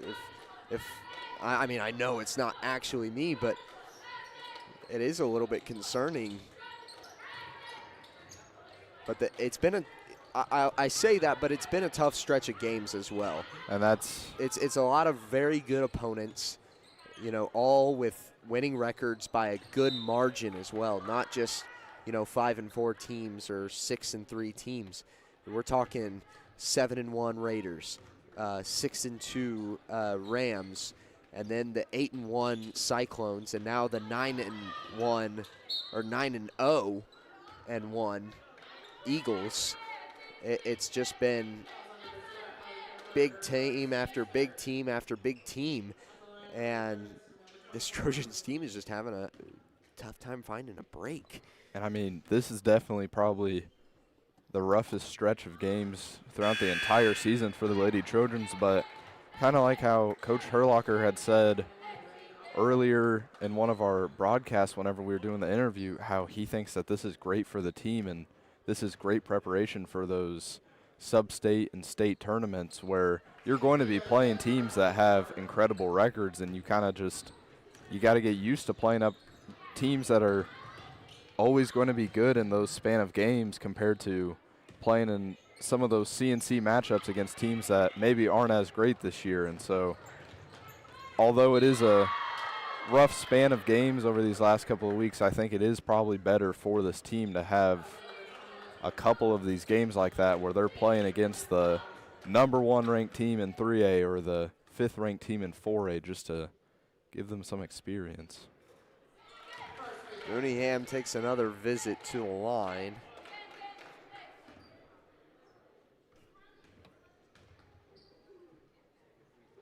And knocks down both of her free throws. And there's the buzzer. So that'll wrap it up here for the first game of today. Only an hour and 8 minutes of time here in the first game. Only 1 timeout was ever called. That was Coach Erlocker's full timeout when things started to get out of the hand there in the I think it was second or third quarter. And then since then, it just kind of piled on there for the Trojans. They were unable to recover, and they will go on into the losers bracket tomorrow, or into that losers side. 3:30 here in the high school is where they'll be playing. So stay tuned for that tomorrow, and also stay tuned as we will have the post-game coaches interview, as well as, I don't believe we'll actually have a post-game coaches interview because we'll have to transition over to the boys game here, but we will have the post-game coaches interview after that. And stay tuned for the boys game later. So we will sign off here on Girard Sports Live, and we hope to see you all here in a couple of minutes as we set up for the boys game.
Thanks for watching. From the gridiron to the hardcourt, the pitch to the mat, don't miss any of the action. We're there with live, local sports coverage at varsitysportslive.com.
Ladies and gentlemen, welcome back to Girard Sports Live here, presented by Croccan, the presenting sponsor of Girard Sports Live. Your community technology partner. Don't get bit by slow speeds and high prices. Get gigabit, the fastest internet in Southeast Kansas with Croccan. To learn more, go to ruralfiber.org. To see everything Croccan has to offer, go to ckt.net. And we'll go ahead and roll right into the pregame show. Pregame show sponsor is Community National Bank and Trust, serving the area for over 30 years. Stop in soon to pick up your very own Girard Trojan Instant Issue Mascot Debit Card. Community National Bank and Trust is a proud supporter of Girard Schools, equal housing lender, member FDIC. Learn more online at mybankcnb.com. So, Caleb, let's go ahead and take a look at these matchups that we have set for us on the boys' side of the bracket. Yep, and so for the boys' side, we'll start with the losing side of the bracket, which is where we are at currently. And starting it off is the number 1 seed, Burlington, who is 8-1, going up against the number 4 seed, the Beck County, who is 6-3. You have Girard who we were 7-2 now, but we are going up against Silver Lake, who is the 3rd seed, being 8-2. Going to the winning side of the bracket, you have Ottawa, who is 4-5, going up against Independence, who is 5-3, being the 8th seed, and then Independence being the 5th seed. You have Sabetha, who is 5-5 as the 7th seed, going up against the 6th seed Paola, who is 5-4. So odd bracket so far for the boys' side of things, with every single game being an upset in that first round of play. Yeah, and once again playing Silver Lake, so got a little bit of a glimpse of what that athletics program looks like in the girls' game earlier. So the boys, not with a lot of intel, off of that, but still with something going into this one, and I'm sure we'll see both of those teams sitting to watch in on the boys' game as well. So pretty excited to see this one get underway. But yesterday the boys fell short in their contest. That was competition against Sabetha, not in the way that they would have wanted to start this tournament, coming in as the 2 seed. But, rolling into this one, they certainly have some high expectations as they continue. If they win today, they'll be playing tomorrow at 8:15 here in the middle school. If they lose, it'll be 5:05, so a bit of a difference in what time they're going to be getting back to Girard on Friday. And I'm sure for their sake, they would like to be here just a little bit longer. Yep. Well, with that being said, we'll take a break, and we'll be right back with the opening tip-off. Up next on Girard Sports Live. Whether you're trying to make the most of the next harvest, navigating a changing business landscape, or planning for the next chapter in your life, The professionals at Prime Accounting Solutions are here to help. With 10 locations, Prime Accounting offers convenient, friendly accounting and tax services at a fair price. Payroll, bookkeeping, business planning, personal tax filing, and more. And now Prime is the place to go for insurance. Trojan fans can find us at 408B North Grand in Pittsburgh or call 620-232-7305. To find a location near you, go to primeaccounting.net. There's a lot of choices when you think about buying crop insurance. One thing that's important to us is the roots and loyalty of where you come from and knowing who you can trust. And with all the obstacles that farmers are dealing with on a constant basis, we're there and we're living those struggles and we understand them. And we got to put bushels in the bin to provide for each family. And when that doesn't happen, it's good to know you have a good crop insurance agent to cover you when the hard times happen. More than just your neighborhood pharmacy, Mathis Drug is your hometown partner in health. With pharmacist Bria Scheibe and an experienced, highly trained staff, Mathis Drug is ready to serve you. And now, Mathis Drug offers comprehensive compounding, which is one of the few pharmacies in Southeast Kansas with this convenient on-site service. From medications to expert advice, call 620-261-9779. Mathis Drug Store, where community and care come together. You've enjoyed life. Over the years, your community has become your passion, something you hope future generations get to experience, just as you have. That's why the Girard Area Community Foundation has worked hard to help fulfill charitable goals and inspire generosity, meeting the needs of the communities they serve. Creating a legacy fund with GACF ensures what you leave behind is an effective and lasting improvement in the community you love so dearly. Make plans to visit GirardAreaFoundation.com, preserving traditions for those who follow. From the phone call to the service call, Roto-Rooter is there with fast and reliable sewer and drain service. From repair and replacement to septic and grease trap pumping, Roto-Rooter is here for you. With video inspections, Roto-Rooter can identify the exact issue to get the repair done quickly and correctly. Complete sewer line repairs or replacements, Roto-Rooter has you covered. Serving Crawford, Bourbon, and Cherokee counties, Roto-Rooter, 620-231-5630.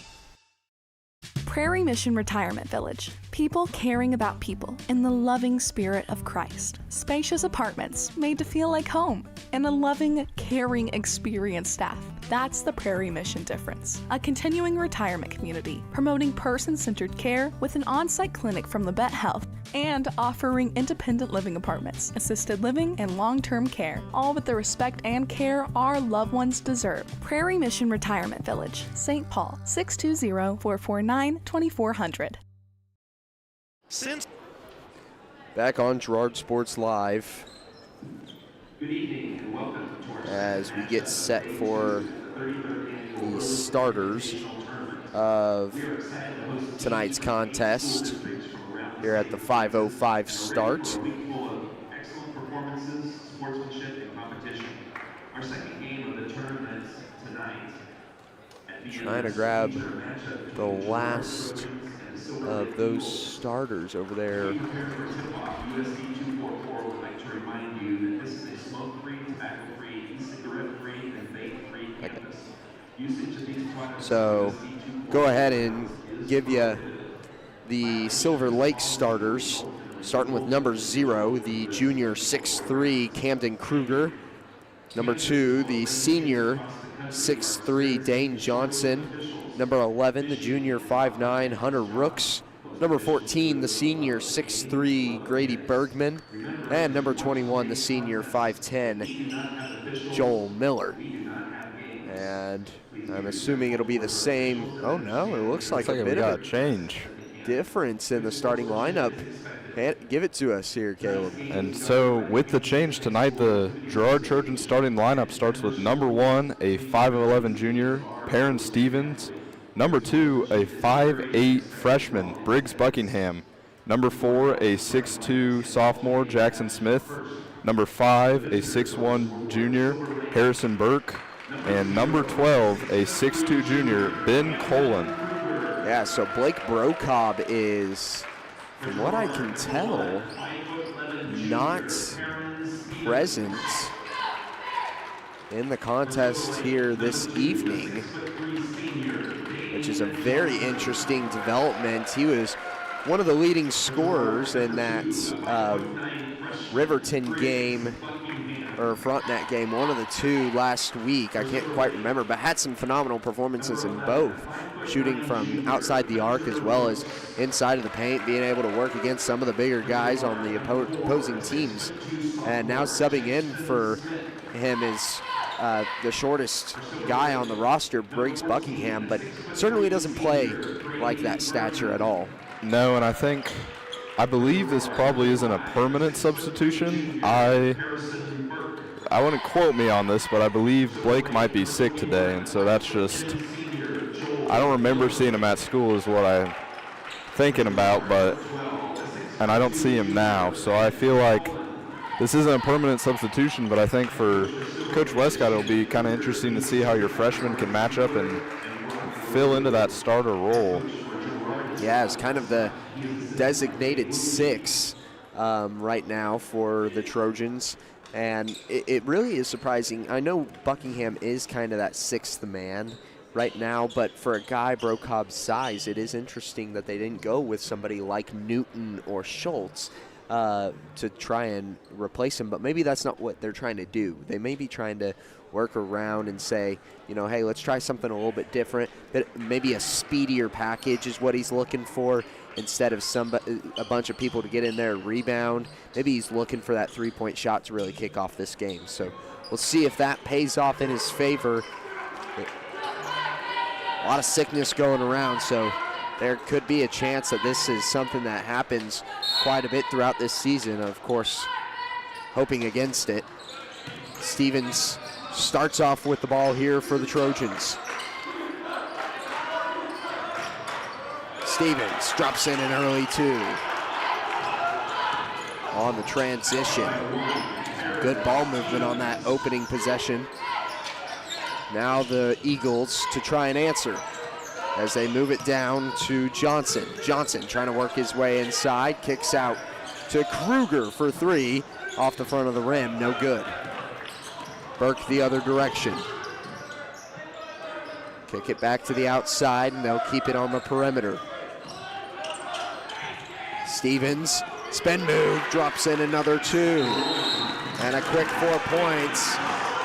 Brings an early timeout here from Silver Lake. And I'm not going to lie, I like the guts from this quick timeout call from head coach Shannon Kruger. I mean, so far on the other side of things, I like how quick pace the Trojans are playing, and I mean, quick rebound on the defensive side of things to just 2 quick buckets from Perrin Stevens on both attempts. And so, I mean, jumping out to a 4-0 lead without even a minute passing so far is a great sign for the Trojans in this game. A lot of times you think about teams calling timeouts when things, quote-unquote, start to get out of hand. And Coach Kruger says, no, I'm going to shut that down right now. We're going to get the defense fixed up. We'll see if they've adapted to this speedy Trojan squad, like you said, moving the ball quickly. Here's Kruger, dribbles around to the right side, kick out. And now back out to him for the 3 from the similar spot. Still off the front of the rim, and we've got a foul called at the base. I think they might call that on, guessing it's going against Burke here, and that it is. Yeah. I wasn't sure if that was either going to be on Harrison or Ben there. So Burke with 1 foul to his name. Now driving, laying it in is Dane Johnson to cut it 4-2.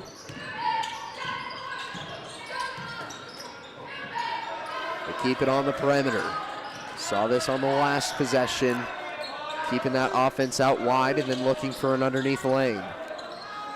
Here's Stevens trying to find one, hands it back off to Cullen. Shot clock at 12.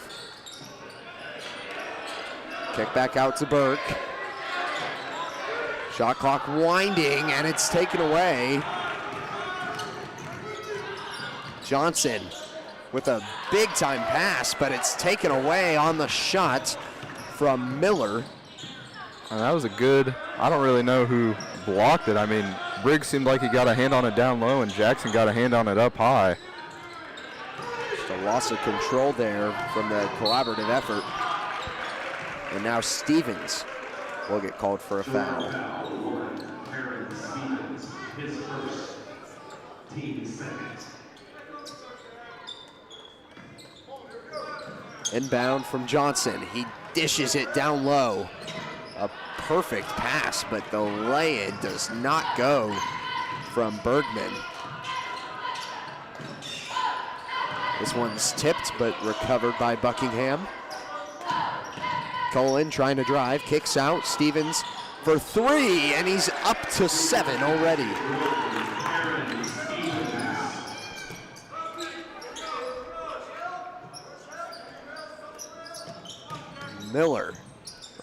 Bergman kicks out for Johnson, and he answers with his own 3. 7-5 now. And so far in the game, Perrin Stevens and Dwayne Johnson are the only two to have scored for either team. Loose ball as Buckingham could not receive the pass. Inside and laying it in is Hunter Rooks.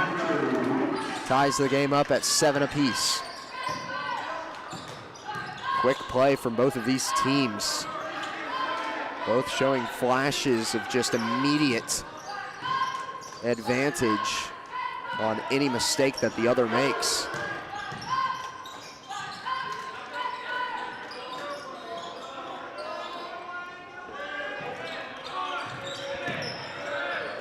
Buckingham works it inside to Cullen, and it's no good off the glass. Now Johnson goes into the paint and kicks out. Here's a 3. Won't go from Miller, and it's rebounded by Burke. Down the floor with Buckingham. They work it into Cullen again, and this time he does get it. So now back the other way with Kruger. 3-pointer from Johnson is clean. And that takes the lead for the Eagles, 10-9. First time that they've had the lead so far. 3:40 remaining here in the first. This ball nearly goes out of bounds. That would have been the first stop in a while. And now Johnson drives into the paint, takes it himself, collects another 2.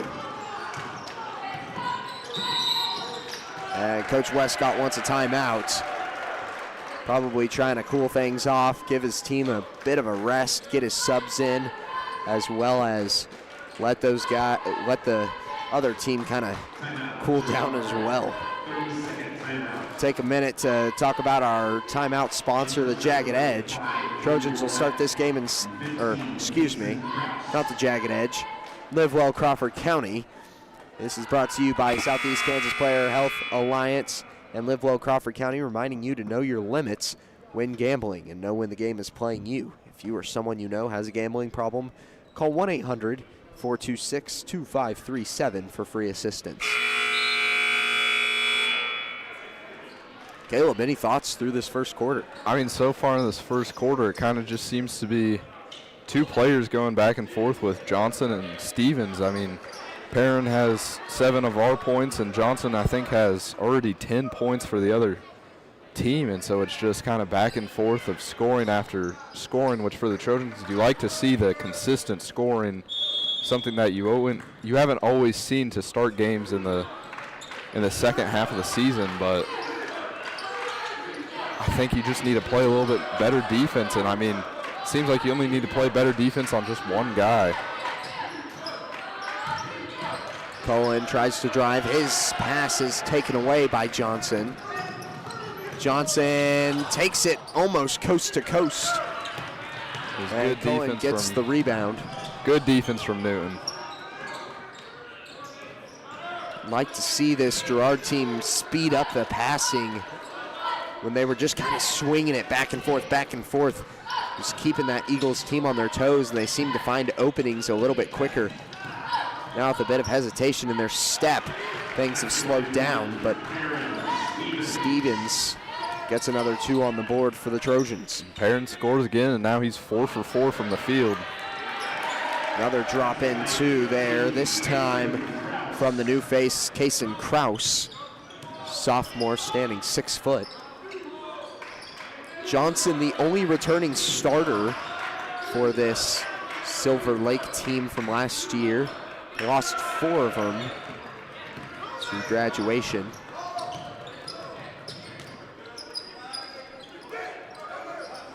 Johnson kicks back out. Here's Manvactor. Back around to Rooks, and he will be fouled. Girard foul 2, Briggs, Buckingham. His first, team third.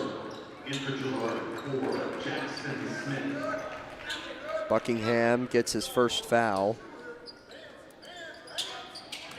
And they dish it in.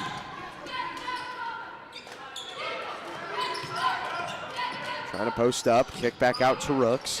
Rooks around to Johnson. Johnson back around. The 3 won't go, and it's rebounded by the Trojans. Cullen down the floor. Works it inside, Newton for 2. There you go. Capitalizes. Back to a 1-point game. Passes deep and turns it back over to the Trojans. Now the Trojans have a chance to take back the lead before this first quarter ends. Minute 23 remaining.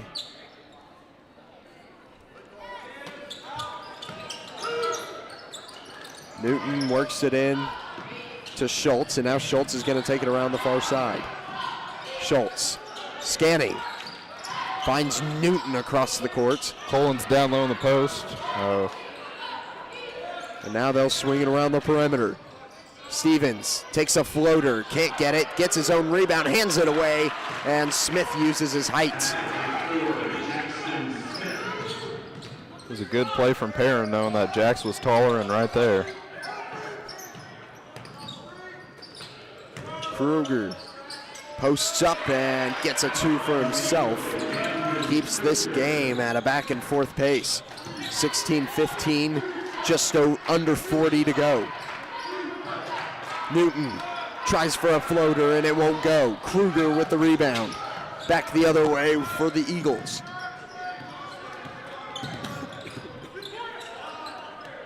Here's a 3.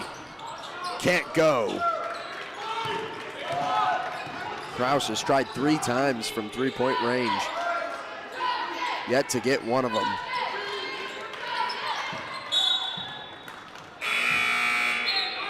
Out of bounds on the Eagles.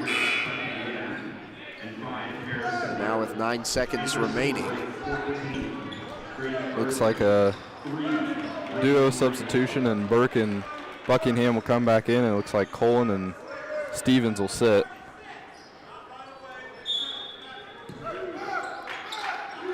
They work it in to Smith. And Burke will be fouled by Womack.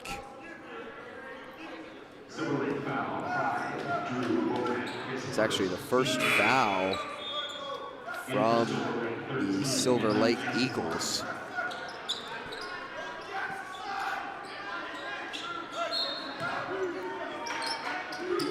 If you're Coach Westcott here, you would try to give Briggs that last shot. And Smith will be fouled. This time by Lane Ray.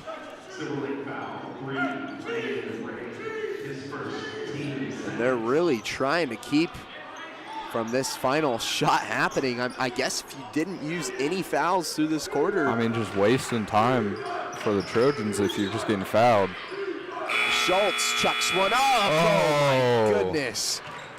Very close there from Briar Schultz to try and break it open and take a 2-point lead. But 16-15 will be the score headed into the second. We'll be right back after this short break. Community National Bank and Trust has been serving the area for more than 30 years with a strong commitment to the highest quality leadership and banking services. Missing that human touch with your bank? Come talk to a real person at Community National Bank and Trust. We're your local bank that's small enough to know you, yet big enough to offer the best products. Community National Bank and Trust. Federally insured, locally awesome. Member FDIC. From the phone call to the service call, Roto-Rooter is there with fast and reliable sewer and drain service. From repair and replacement to septic and grease trap pumping, Roto-Rooter is here for you. With video inspections, Roto-Rooter can identify the exact issue to get the repair done quickly and correctly. Complete sewer line repairs or replacements, Roto-Rooter has you covered. Serving Crawford, Bourbon, and Cherokee counties, Roto-Rooter, 620-231-5630. Back on Girard Sports Live for the second quarter of action. 16-15 was the score after the first 8 minutes. Driving inside and dropping in another 2 was Womack.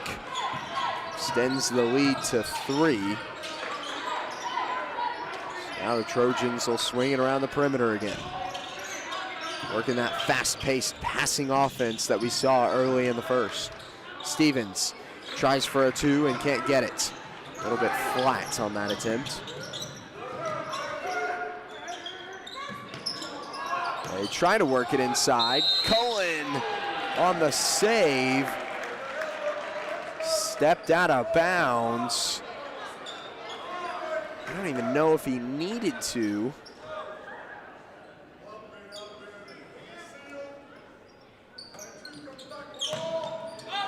Johnson will get it in.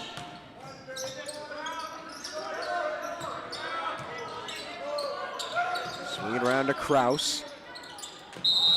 And a travel called.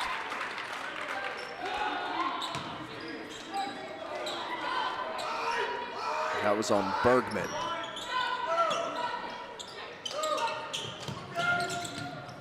Cullen back to Burke as they work against the full court press. Smith back to Burke. Burke around to Cullen. Cullen, they have Buckingham on that far side, but they take the 2. Can't get it to fall. Briggs was wide open like you had said, just on the other side of things. And we've got a block foul.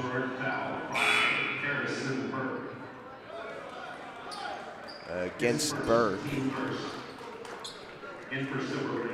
I can never tell the difference between a block foul or a charge. I feel like it's always just kind of how the ref feels in the moment. My interpretation is really whether or not the feet were set, and it's really just a period of time. I think if you can count one Mississippi from them standing there, I know that sounds like a long time, but you know, if there's a moment where they were standing there and they get ran into, I would say it's a charge traditionally, but it gets a little bit technical, and that's where it starts to lose me. Kruger answers with a 2. Still a 3-point game here. Eagles lead. Stevens trying to tie it up, and he does. 20 up for both of them. Johnson moves it down to Bergman, and he posts up and gets a 2. Keeps tacking on points, and both of these teams kind of on the same agenda right now. Not a lot of defense being played, just a lot of offense, and it should be a high-scoring game. Cullen drives and gets a 2 for himself.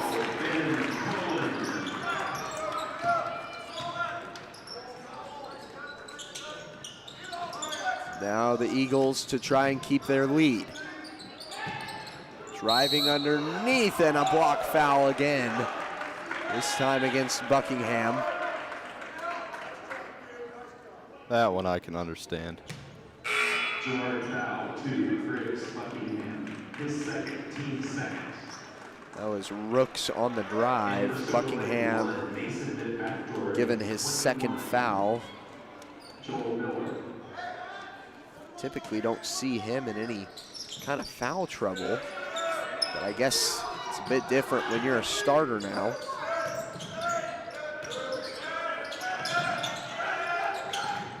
Johnson moves it out. They swing it around. Close side corner, and now back around. Far side wing for three, can't go. And over the back is going to be called on Grady Bergman.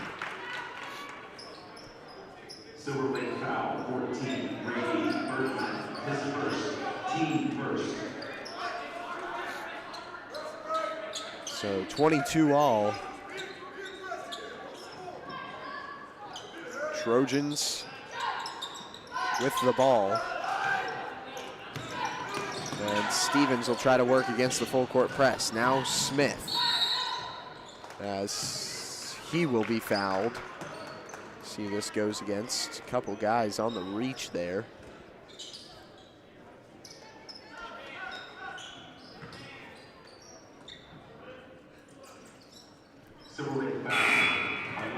Looks like a duo substitution with Newton and Schultz coming in for Buckingham and Burke.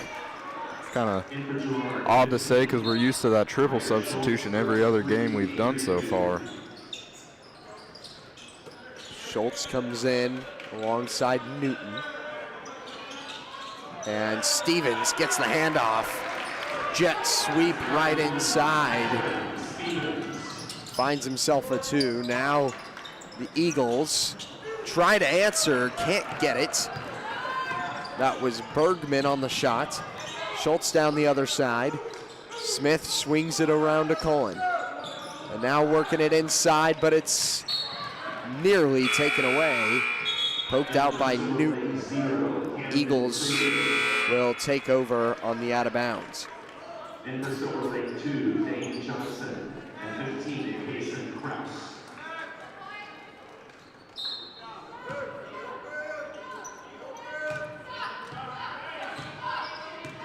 Down the floor is Dane Johnson. This one's tipped. Schultz takes it away. Smith down the floor. Keep it outside. Working a three-man perimeter. Lots of movement in this offense. Cullen. And now Cullen gets called for a travel.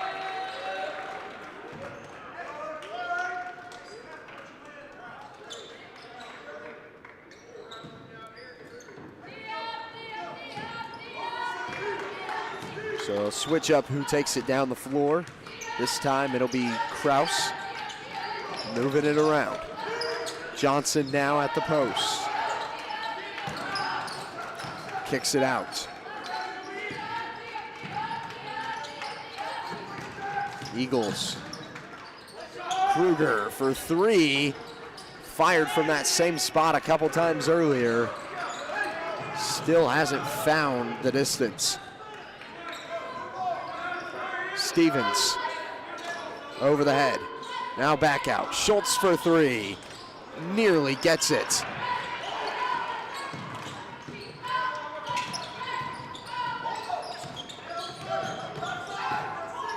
Kruger trying to work his way inside. Johnson for three. Can't get it. So 0 for 3 on the last threes here on the floor. Scoring has slowed down significantly, and it'll be off of the arms of Miller out of bounds. Like you had said, it kind of seems like we hit a wall with scoring halfway through the second quarter, just kind of both teams going back and forth with missed shots. Not a lot of turnovers either.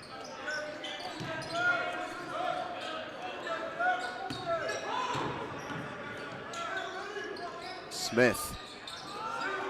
They swing it around to Stevens. Now back up top with Newton. Shot clock at 10. Newton nearly took it. Cohen has to take it this time. Doesn't hit the rim, but it will be rebounded by the Eagles. This one is tipped by Smith, kept in bounds. They'll transition to Johnson, and he'll drop in the 2 to tie it up. Great effort by Smith, but would have liked to see him probably tap it out of bounds. Just kind of slow that possession down. Smith, this time, will take a 3. No dice. Kruger driving left side, can't get it. Johnson with the rebound, and he's fouled on his way up. He's shooting 2.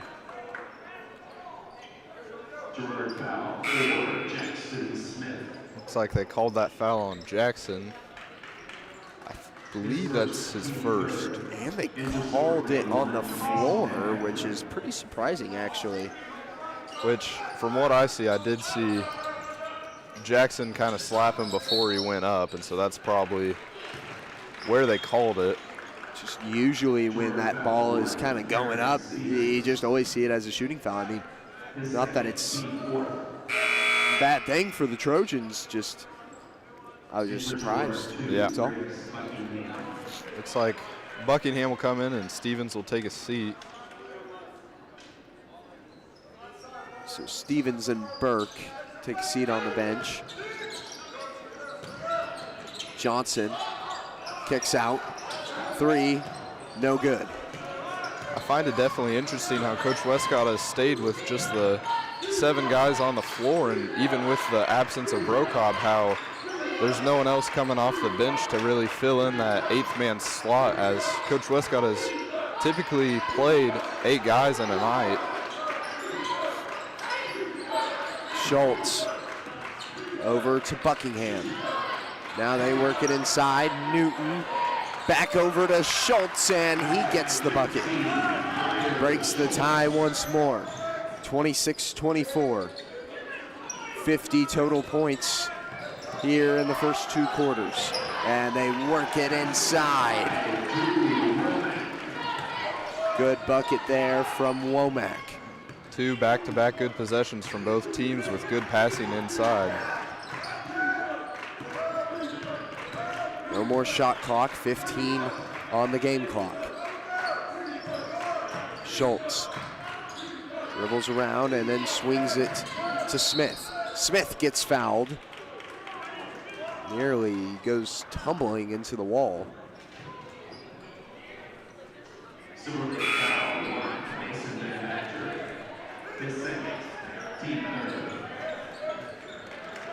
And there is that 8th man coming into the game. Looks like Sutton Gordon will come in for Ben Colin. Inbound goes to Schultz, 5 seconds on the clock. They give it to Gordon, and it's out of bounds. Stays with the Trojans, 2.3 seconds remaining.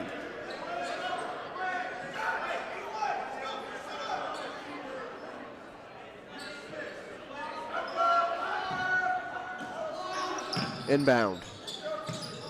Buckingham to Newton, and his shot is blocked. So 26 apiece will be the score headed into half. We'll be right back after this short break with halftime stats and analysis. Stay tuned. Since 1918, GN Bank has been the heart of our community. Big enough to meet all your banking needs, but small enough to offer that personal touch you deserve. From agricultural loans to home mortgages, GN Bank has the expertise, products, and service to help you thrive. With a pledge to treat others ethically, be adaptable, focus on customers, and invest in the communities they serve, GN Bank is committed to your success. The best place to bank and borrow, GN Bank, where community banking truly comes first. Equal housing lender, member FDIC. You've heard go big or go home. At Big Iron Auctions, you can go big from home. With thousands of pieces of equipment, active auctions, bidding at your convenience, and an easy-to-use site, BigIronAuctions.com can help you grow big. Call Tyler Jackman at 620-404-8115 to see how Big Iron Auctions can help grow your operation. Bid now, list now at BigIronAuctions.com. Welcome to Homestead of Girard, assisted and independent living right here in our hometown. At Homestead, seniors enjoy compassionate care in a community designed for comfort. Licensed professionals provide support with daily activities, dressing, bathing, and medication management. Residents enjoy home-cooked meals and the comfort of their own private apartment. Call 620-724-6760 to schedule your tour today. Homestead of Girard, senior living with compassion, comfort, and community.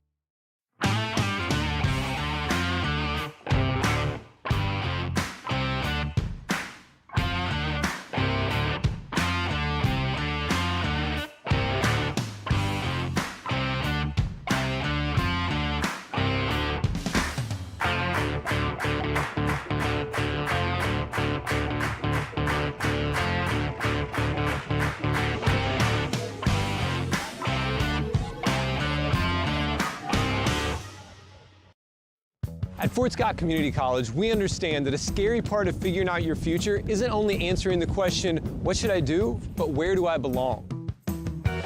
Maybe you belong here, preparing for a career in healthcare as part of Fort Scott Community College's nursing program. Or maybe you belong on stage as part of the Hounds band or theater department.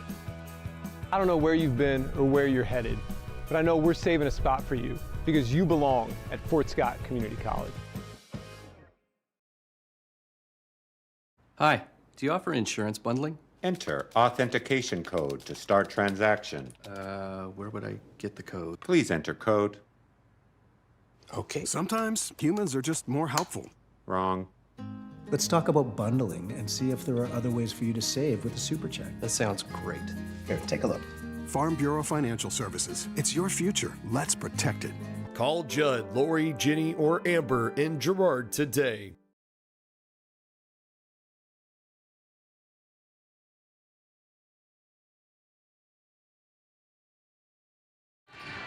Back on the halftime show presented by GN Bank,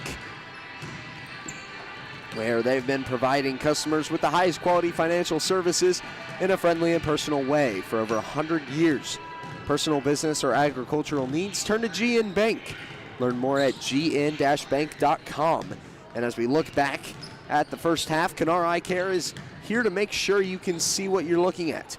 Kennar Eye Care, with locations in Pittsburgh and Girard, is here to help their valued customers. Learn more at KennarEyeCare.com. Caleb, let's look back at this first half that's been pretty action-packed. Both teams kind of slowed down there in the second quarter. There was about 2 minutes of a drought from both the Eagles and the Trojans, but other than that, it's been pretty much same tempo throughout this entire game. Yeah, and I think the two people that are kind of leading that tempo and leading the charge are Johnson and Stevens. I mean, Perrin so far in the game has 14 points is what I have written down, and Johnson matches that with 12 of his own. And so about half of the scoring for both teams coming from just those two players. And so, I mean, it seems like a 1v1 almost with, I mean, both teams have, everyone else seems to have just one bucket. I mean, it matches up pretty much the same with, you've got Newton and Burke and Briar Schultz and Jackson Smith. They all have one bucket, with Ben Colin having two, and then on the other side of things, it looks identical with 4 players having one bucket and number 5 having 2 as well. So just seems very similar with just those 2 players that have kind of taken the lead here for both teams.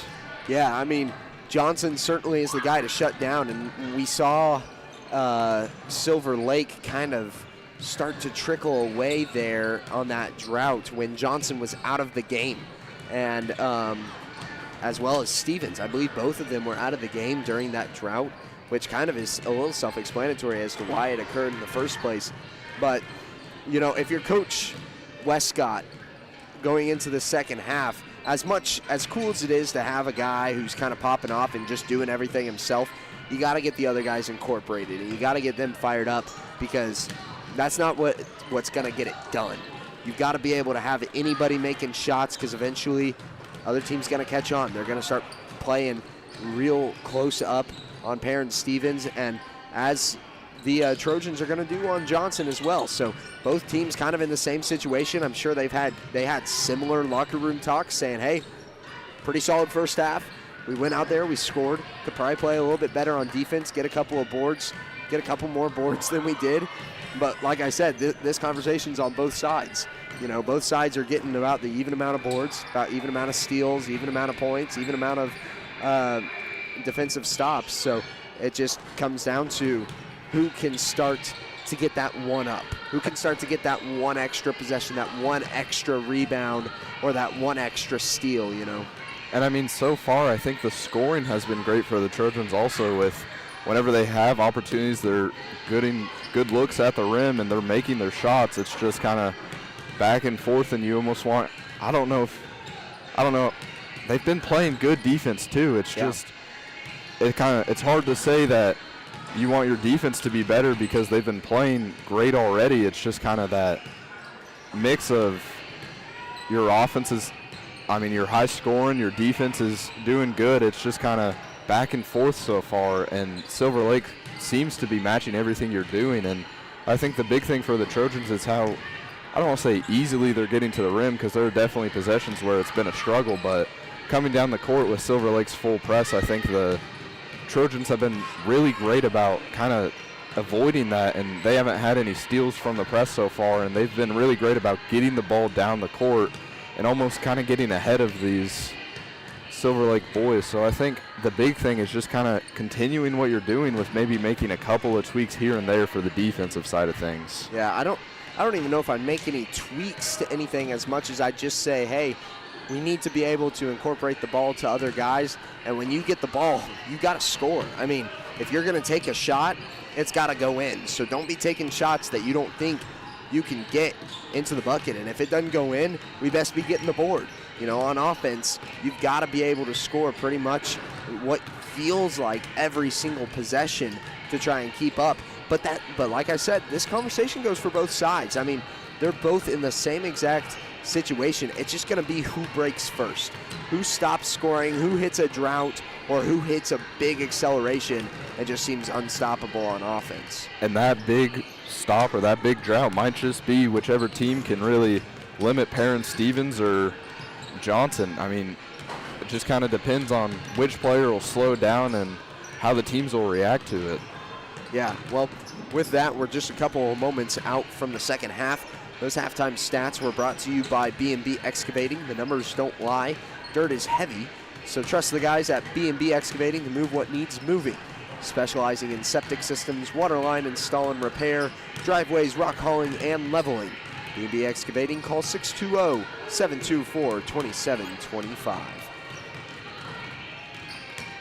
If you missed the girls' game earlier, it was a bit of a devastating loss to Silver Lake, being taken down by more than 20 points at the end of it.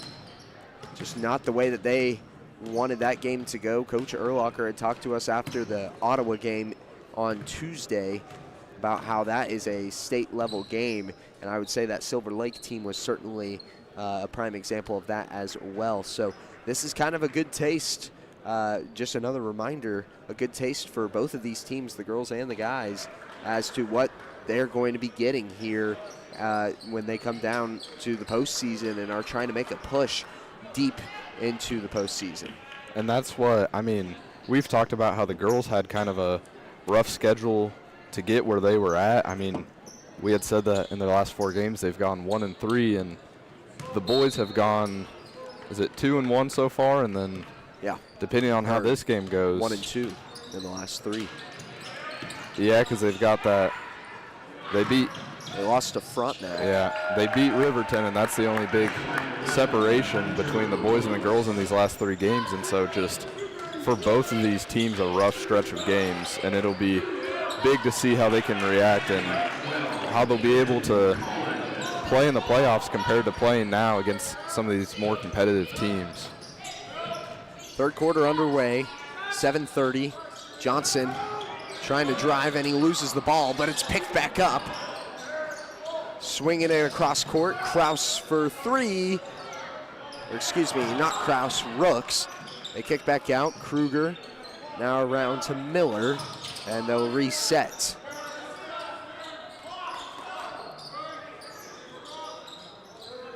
Trying to find the opening. I don't know. pretty high offense. Nobody down below that second notch on the edge of the key, and now they'll move down into the post. With about 10 seconds left on the shot clock. Kruger rotates to the close wing. Back up top to Kruger for three, and he cashes it right at the buzzer.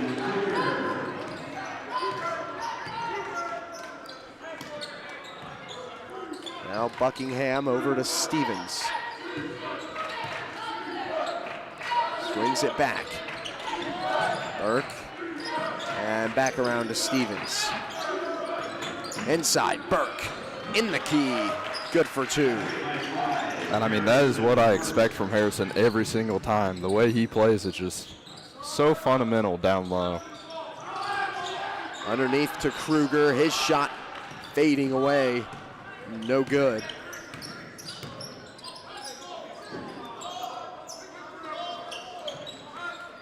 Now it'll be Smith swinging it back around.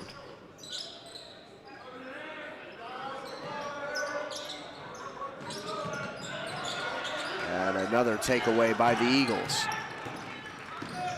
Johnson gets the and one.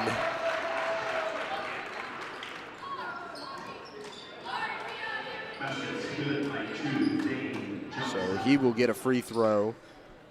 Have we seen a free throw yet today?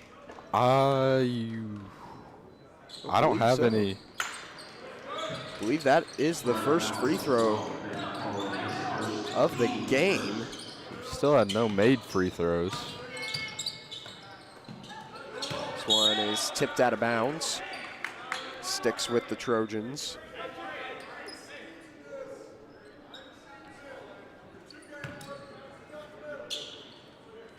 So now they will reset with 20 on the shot clock. Back around, Buckingham thinks and fires. Doesn't get it to go for three. Now the Eagles take over as they'll swing it around to Johnson. Johnson tries again, and he will be fouled on the floor. Goes against Ben Cullen.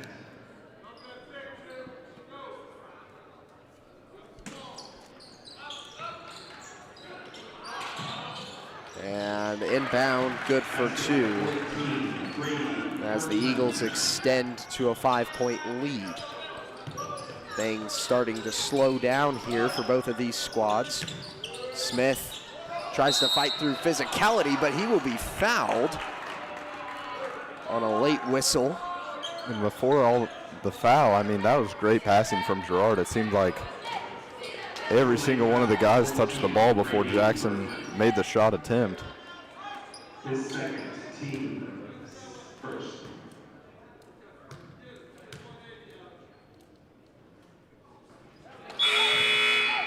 First one in and good. And there is that first made free throw of the game.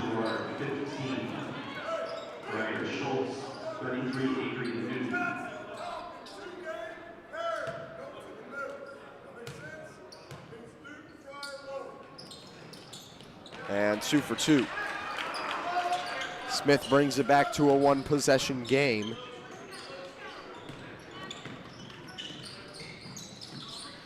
Three-point shot is good from Kraus.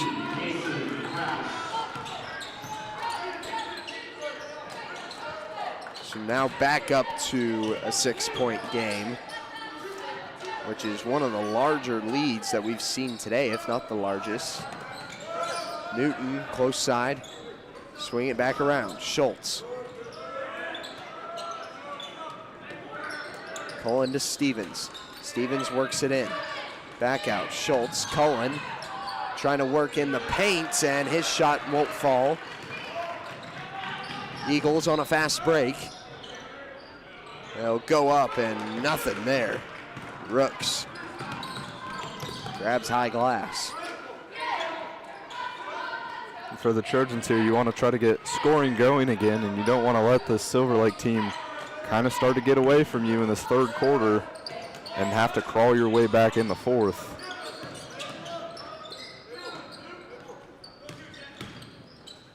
Stevens fights his way through some physicality. This one's tipped back out, and Smith recovers. Cullen gonna stop at long 2 range, and now shot clock reset. So they will get a little extra time with this possession. Inside of 3:15. Schultz kicks out. Stevens tries to get it over the top to Newton, and it's intercepted. Here's the drive and the bucket from Johnson.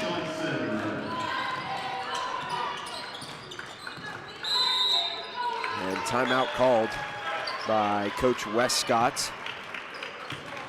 for Girard. With that, we'll talk about this timeout is brought to you by Salon 214, now open at 107 North Ozark in Girard. Take a timeout to pamper yourself with Vanessa and her team at Salon 214. And take a timeout to check out Salon 214 on Facebook. 8-point lead now for Silver Lake. I mean, so far, I think if you're the Trojans, you don't want to try to get it all back just at once. I mean, with this Silver Lake team, we've seen throughout this first half, that first half, we've seen that they can miss shots as well as they can make them. And so as long as you're not letting them get easy shots around the rim, it's very easy just to crawl right back into this with just a couple possessions for Girard. I mean, you don't want to be chasing the 3 around the corner and end up just out shooting yourselves and letting Silver Lake grow this lead. Yeah, I'd like to see some more passes to the post here for Girard. They're taking a lot of elbow passes with their post guys like Newton, Schultz, Burke even kind of pulling up from the post.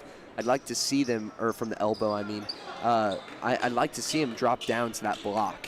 See if they can kind of work against another big man, test, a little bit of strength there. These guys are strong. I mean, no reason that they shouldn't be able to outmatch some of these Silver Lake Eagles post players.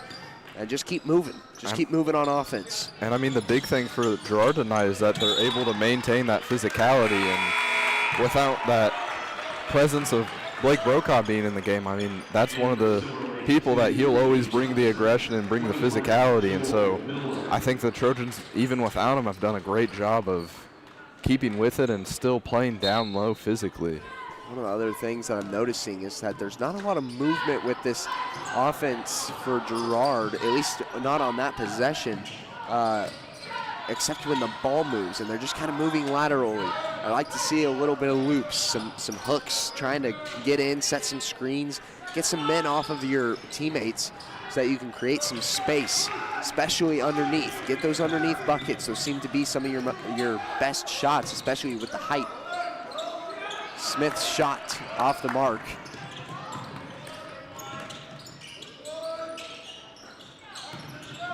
Johnson kicks out, back around. Here's a shot from Miller for 3, can't go. It's rebounded, put back, won't go. Newton grabs it, and now Schultz on the transition. He's well outnumbered and almost gets the bucket regardless. But Johnson gets the rebound. I just think the boys need to slow down here. You don't need to get it all back right now. Just get something to go in.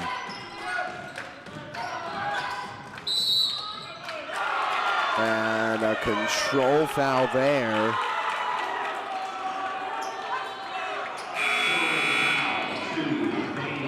Will go against Dane Johnson.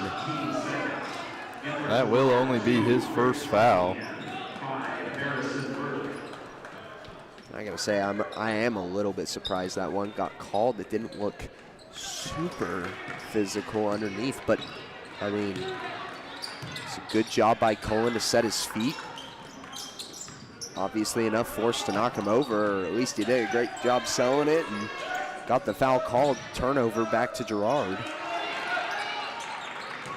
Johnson gets the rebound on the missed shot.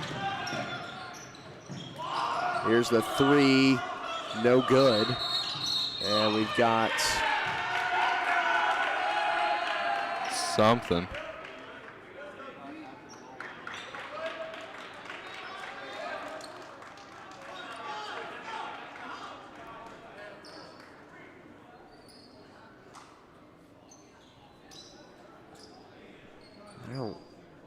what that signal is.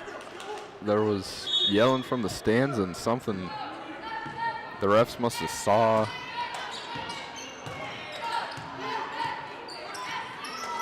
I don't fully get what happened there. Shot clock went back up to 35, so that may have been the case. And another takeaway. Johnson, fast break 2 is in the bucket, up to a 10-point lead. I mean, this is kind of what we had talked about at halftime, is that the Trojans haven't been able to limit Johnson's scoring ability, and with Perrin Stevens sitting on the bench, they haven't had his scoring ability either. And another charge, this time goes against Burke.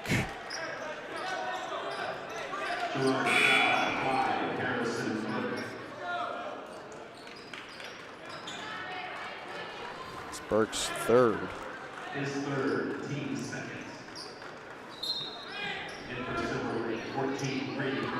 So now no more shot clock here in the third quarter. Yet another quick game here.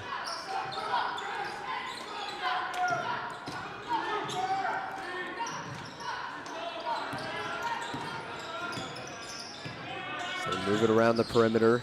Johnson now gets the call and drives in, drops in another 2. Schultz chucks one up, grabs glass on that try, and that'll be the end of the third. 12-point difference, with Girard only able to put up 6 in the third quarter. We'll take a break, and we'll be right back after this word from our sponsors. Farmers Bank is a proud supporter of Girard Schools. For generations, Farmers Bank has worked with local leaders, businesses, and residents to help shape the future of Southeast Kansas. Farmers Bank is proud to have helped with the growth and development of the communities we serve. As partners in business and friends in life, Farmers Bank is looking forward to a brighter tomorrow. Farmers Bank, with locations in Hepler, Walnut, St. Paul, and Girard. Equal housing lender, member FDIC. It's a bird. It's a plane. It's Chicken Annie's Girard. When you're facing a chicken emergency, there's only one hero. Catering and carry out from Chicken Annie's Girard. When an onion ring craving is too much to bear, when the family's coming over and you weren't aware, it's Chicken Annie's Girard to the rescue. When there's 20, 30, 100 to feed, you need Chicken Annie's Girard indeed. A heroic value, superb flavor. When there's a chicken emergency, there's only one hero. Chicken Annie's Girard. Trained to say the same. Farmers Bank. Back on for the fourth quarter. Final 8 minutes of play with a 12-point lead for the Eagles. And it's been pretty well all Dane Johnson there in the third. Takeaway. Speaking of who's doing most of the work, it's Perrin Stevens. I mean, like you said, it was all Johnson in the third quarter. Hopefully it'll be all Perrin Stevens in the fourth. Girard only able to get 6 points in the third.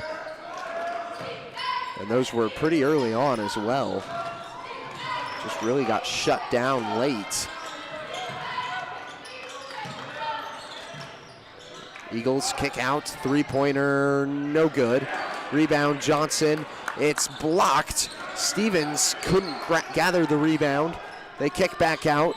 Shot is good for 3 from Mason Van Vactor. And we've got a timeout on the floor, so we'll take a break.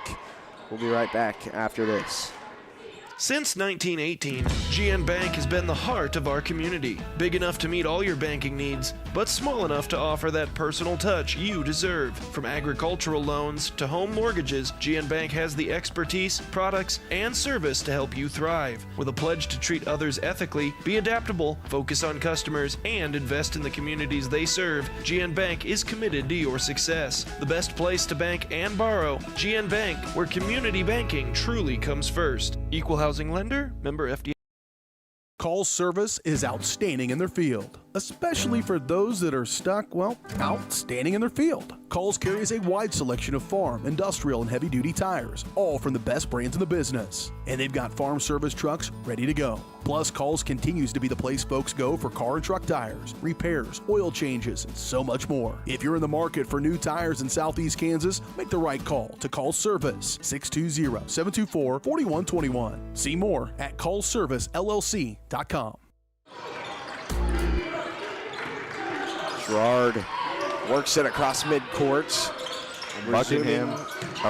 Buckingham was calling for it down on the other side, and that's twice now that Buckingham has been kind of wide open and didn't get the ball.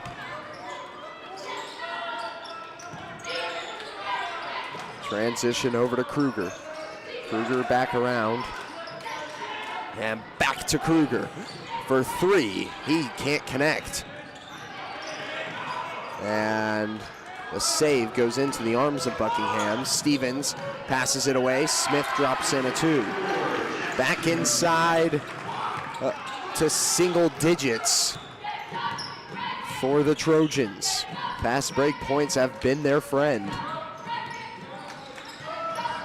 As this is another takeaway. Gotta get it out. And jump ball. Oh, they've got a timeout. Took a timeout. Big timeout by Westcott. Able to get that out. And so you don't have to waste the possession arrow and instead get to save the possession. I mean, that's a great coaching play from Westcott to be able to keep the possession and keep the arrow pointed in your favor, especially whenever you're down by 9 with 6 minutes to go. And honestly, I feel like whenever this game comes down to the end of it, the bonus won't be able to really help you at all with just how clean both of these teams have been playing all night with there not really being that many fouls called.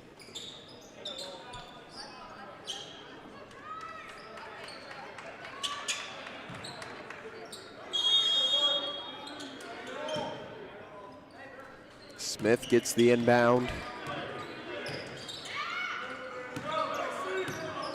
A 1-2-2 full court press. He's looking at Buckingham and then finally fires. Schultz tries to drop in over the top. Smith gets the rebound and gets his two. And Jackson's had another takeaway. Buckingham this time. And keeps it alive as well. Now passes it off. Cullen to Smith. Great ball movement. I was just about to say that Jax has had about 6 points in the span of 1 or 2 minutes, and now he's at 8. Some surefire points from Jackson Smith. Now a 5-point lead. Looking very doable here for the Trojans. And a missed shot rebounded. Gives them another.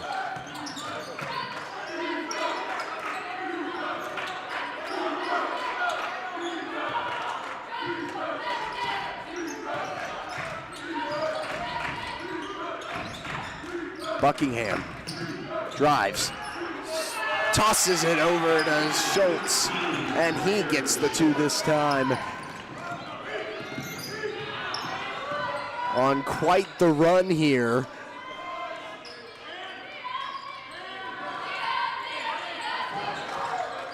Johnson kicks it out. And I'm surprised to see Johnson hasn't taken it to the hoop in these last couple. And just passing around the perimeter, and the Eagles have about 5 seconds. And there it is, the Johnson shot. He's fouled. I believe that goes against Smith, and that it will.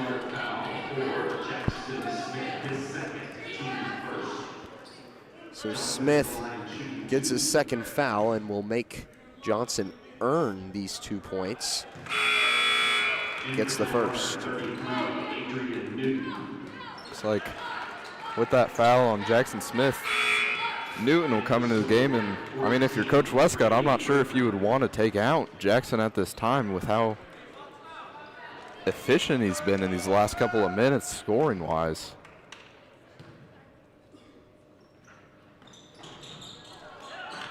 Miss from Johnson keeps it at a 4-point game. They flip it down to Buckingham.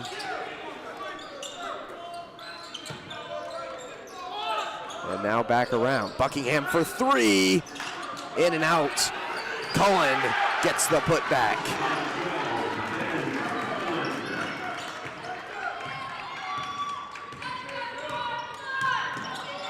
Just a one-possession game now. Something we haven't seen in nearly over a quarter for this game. 3:34 remaining. And I'm surprised there hasn't been another Silver Lake timeout. Especially with that quick timeout early in the first whenever Girard was just up by 4.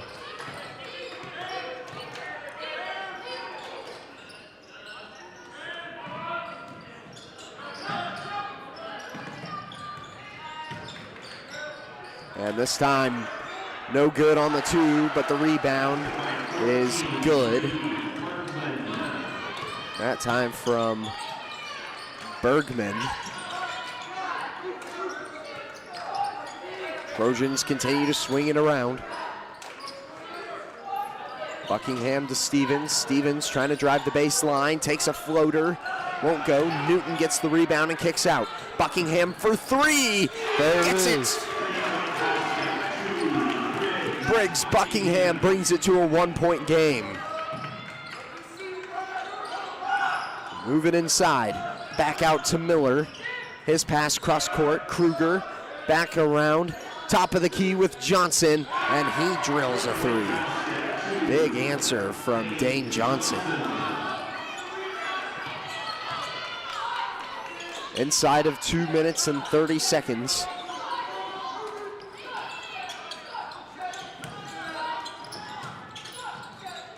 Stevens, he tries himself, and he gets it.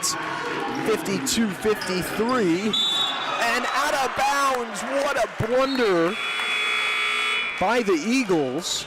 I think Briggs got a hand in there to really.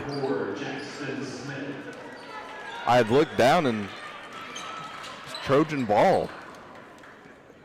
Oh my goodness. The one mistake you couldn't make when both teams were pretty much just going bucket for bucket. And man, another turnover. They're just matching each other right now. Turnover, turnover, 3-3, 2-2. See what the Eagles have in store for this offensive possession. Cross courts to Kruger. Kruger passes back around. Miller to Johnson. Johnson top of the key, back to Miller. Now back underneath to Bergman. Johnson for 3 again, short. And it's rebounded by the Eagles. Really? They're going to call a timeout. I think they would have ended up with it. Newton didn't seem like he had a hand on the ball at that point. I was waiting for the I was jump also ball. waiting on the jump ball, though. I mean, felt like it was kind of being batted around with, but Eagles get the timeout call off. 90 seconds, or just under 90 seconds to play.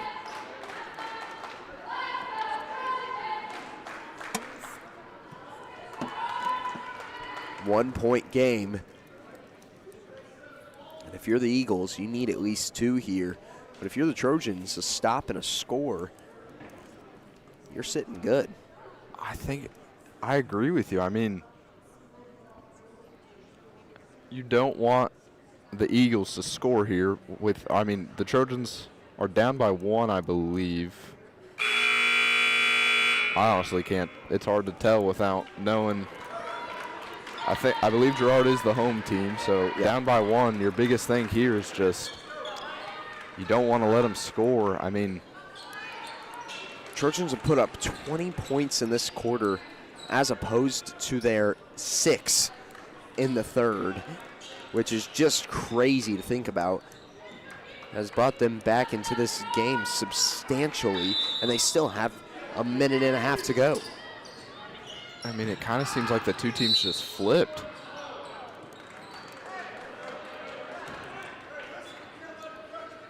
It's been for the Eagles only 6 points.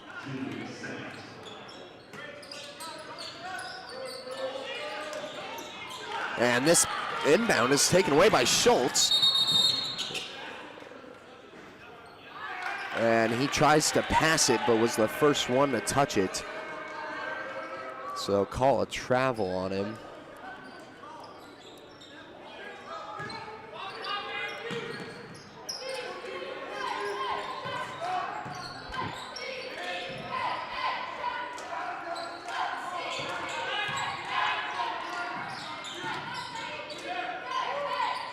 Moving the ball on the perimeter. They work it. Try to work it inside. Smith kicks it.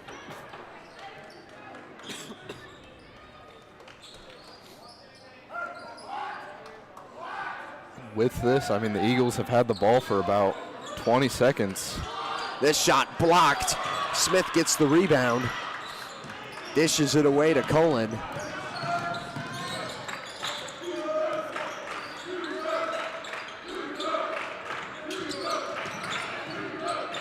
And now they swing it around.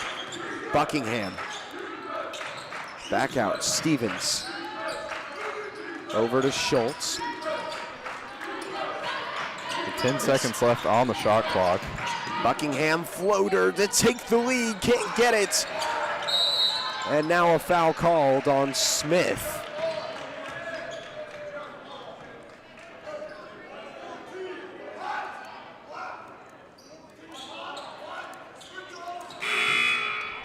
You'd expect Westcott to do the full court press, and it looks like that's what they plan on doing. Trying to limit them from getting across midcourt is the plan. Shot clock is turned off. So you wonder. It means if they get across midcourt, well, excuse me. I was going to say if they get across midcourt, it's going to be foul time. It looks like Coach Westcott is going for the fouls. And just seeing how the Eagles will respond with their free throws.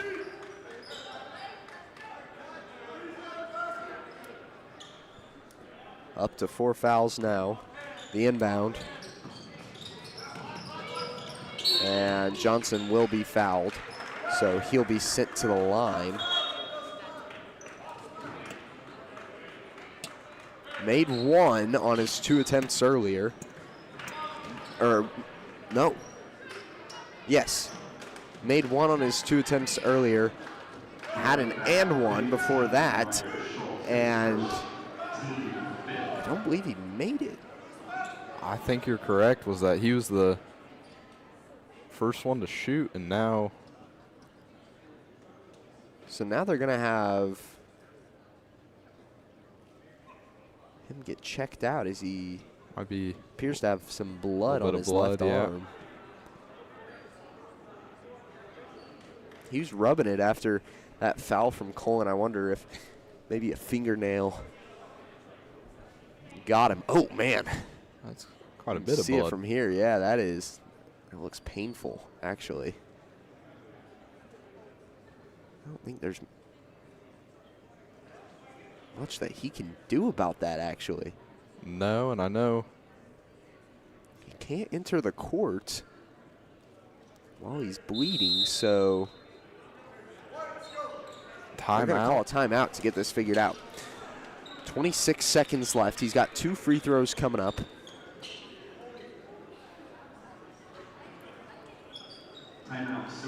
We'll see what they do with Johnson to try and get him back out there for his free throws. I assume they'll just take a bandage or gauze or something, just wrap him up.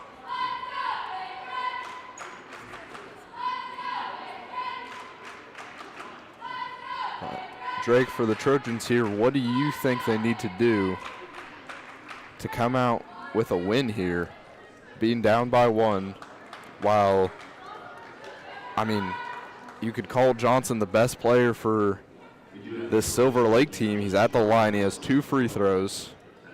Like I said, you're down by 1, 26 seconds left. What do you think is the best game plan going forward? Well, to be honest, at this point in the game, it's a little bit out of your hands, but there are a couple of things that you can control coming down the wire.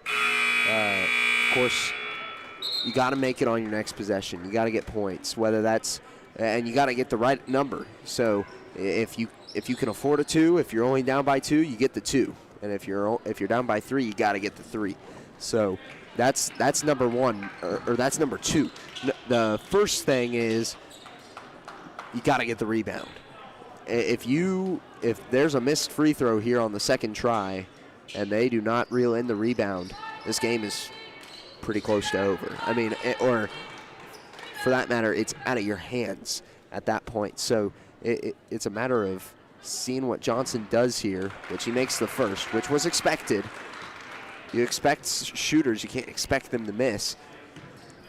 But now, if this one goes off, you got to get the rebound. So now you're looking for the 3, and I mean, even if you can get an easy 2, you're just back into your same situation of needing a foul. And you've got to get it quickly here, too, and Stevens loses the ball, turns it over, and that may just be the nail in the coffin.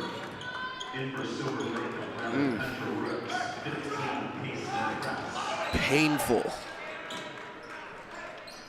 And with the night Perrin is having, that is a painful turnover.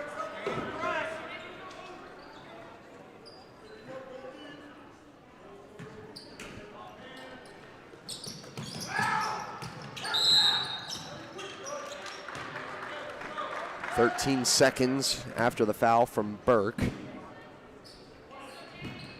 Girard foul, Harrison Burke. His 4th. Cullen actually reached 4 fouls with his foul on Johnson previously. Now Johnson makes it a 2-possession game, which pretty much does it.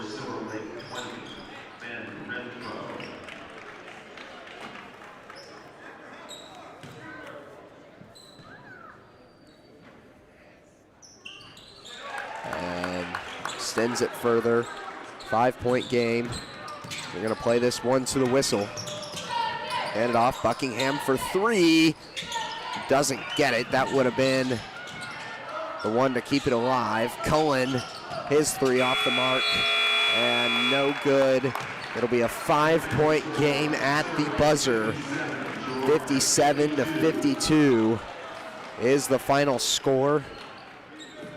Girard goes 0-2 against Silver Lake today on the girls and the boys side, and will play once again at 3:30 and 5:05 here in Burlington. We'll transition right into the post-game here, Caleb, as post-game show is brought to you by Eastside Cafe. Experience the best breakfast in town 6 days a week at 120 South Ozark Street in Girard. Eastside Cafe, a proud supporter of Trojan Athletics. Let's talk about shot of the game. I mean, there were a couple sprinkled in there on the comeback when they were down 12 and fought back to that 1-point game. Is there any that stood out to you, Caleb? I think the biggest shot that I immediately thought of was that 3 from Briggs Buckingham that made the game a 1-point game and really, I mean, gave the Trojans a chance to take the lead there in the end. And so, yeah, I mean, they're thinking about other shots. The biggest thing that stuck out to me was that 3 from Briggs there in the end. So Briggs Buckingham awarded the shot of the game, presented by Bradshaw Collision Repair. Bob Bradshaw offers refinishing paintless dent repair, glass replacement, and more. Let Bradshaw Collision Repair get you back in the game. Call 620-724-7300. And player of the game, as we'll roll right into that. I think this one's a gimme. Yeah, I mean, I think we're both thinking it. Just Perrin Stevens tonight was the leading scorer. It looks like he ended with, if I can do quick math here, 19 points on the night. And so big offensive game from Perrin, and he was the one that got him going to start the game. And so I just think he had the biggest contribution tonight. Yeah, certainly. And I mean, he was just kind of working the ball up and down the floor as well, just really driving the narrative on offense, both scoring-wise and facilitating-wise. He was able to just kind of shape up that offense from the top of the key, work the ball underneath as well as drive underneath, take the shot from outside. I mean, just kind of all over the place. That's definitely a role that I think Coach Westcott is going to like to see him step into a lot more going deeper into this season, as he was really that head scorer. And then as well as Jackson Smith, who was able to put up a number of points himself. Looks like 12 for him. 2 free throws, the rest of them coming from the twos. There at the end, he was able to just kind of work his way to the post, work his way to the block, and take advantage of all the open gaps in the defense. It was really impressive work on that comeback effort from Girard, but just unfortunate that they fell short. Yeah, I agree. And after the loss tonight, it looks like the boys will be playing either Burlington or Lebec County, and so Lebec County being 6-3 and Burlington being 8-2. I mean, it really doesn't seem like it gets much better tomorrow night with competition-wise. It's just been a rough stretch for both of these Girard teams, especially with both teams now going 1-3 in these last 4 games, really since we've been back from break. So, well, we'll get set for the post-game coaches sponsor right after this break. The post-game coaches interview sponsor, which is brought to you by Community National Bank and Trust. Serving the area for 30 years, stop in soon to pick up your very own Girard Trojan instant issue mascot debit card. Community National Bank and Trust is a proud supporter of Girard schools. Learn more online at mybankcnb.com. We'll be right back after this break.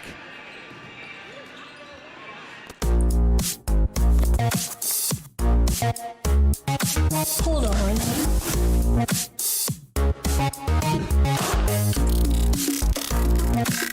It's monstrous. With Crawcan's multi-gig internet, you can experience monstrous speeds for every device in your home or business at the same time for a low, no-nonsense price.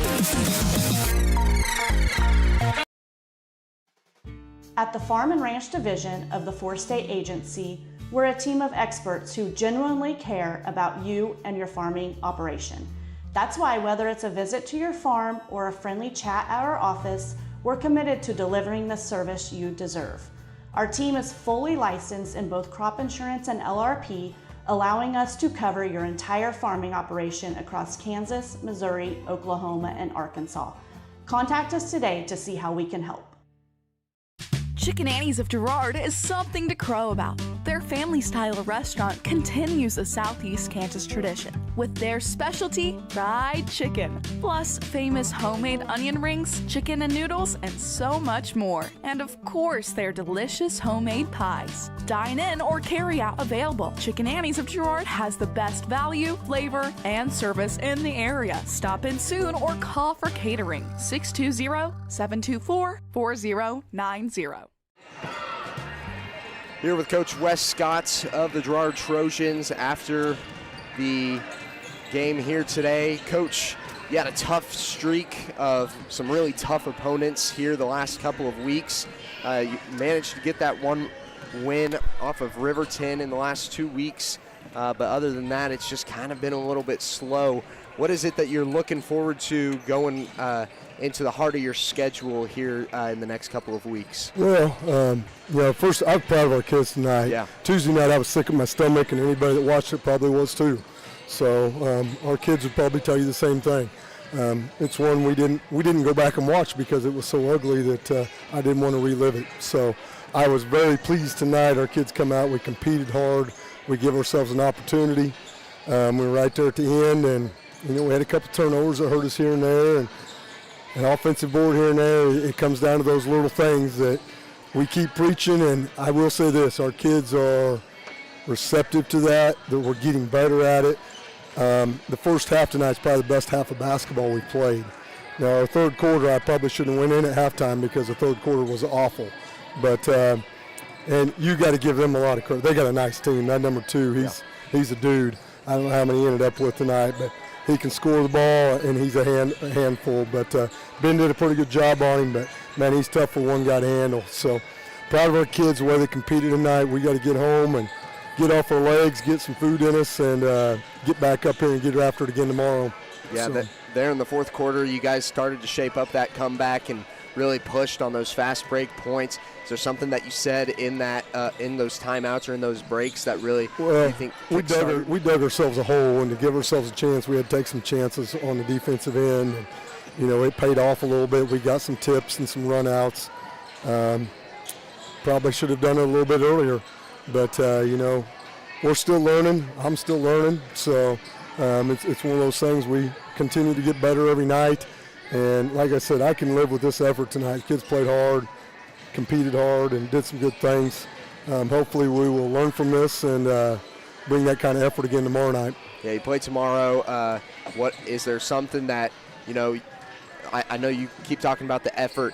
Is there something else that you're looking to kind of bring into tomorrow that you guys saw today or maybe even on Tuesday here in this tournament? Well, if we just play hard, we're going to give ourselves an opportunity. And that's the main thing. We got to compete hard every night, scrap and do the little things that are going to win ball games. Boxing out's been an issue for us all year. I thought tonight was better, and something we're going to have to continue to do. We'll play in the consolation between who is it, Burlington and Lebec counties. So we'll get back and get after that tonight. Watch a little film and figure out who we're playing first, and watch some film. And be ready to go tomorrow. So short turnaround. Kids like this, they don't have to practice, come up and play games. So it's a good time for them. But hopefully we can get it in before the weather gets here. All righty. Well, thank you very much, Coach, for taking time to come talk to us. That was your post-game coaches interview with head coach Rod Westcott of the Trojans. Once again, we will sign off here on Girard Sports Live. We appreciate your viewership from me, Sarah, and Caleb, and the rest of the Varsity Sports production crew. We say good night, and we hope to see you all tomorrow here in Burlington.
Thanks for watching. From the gridiron to the hardcourt, the pitch to the mat, don't miss any of the action. We're there with live, local sports coverage at varsitysportslive.com.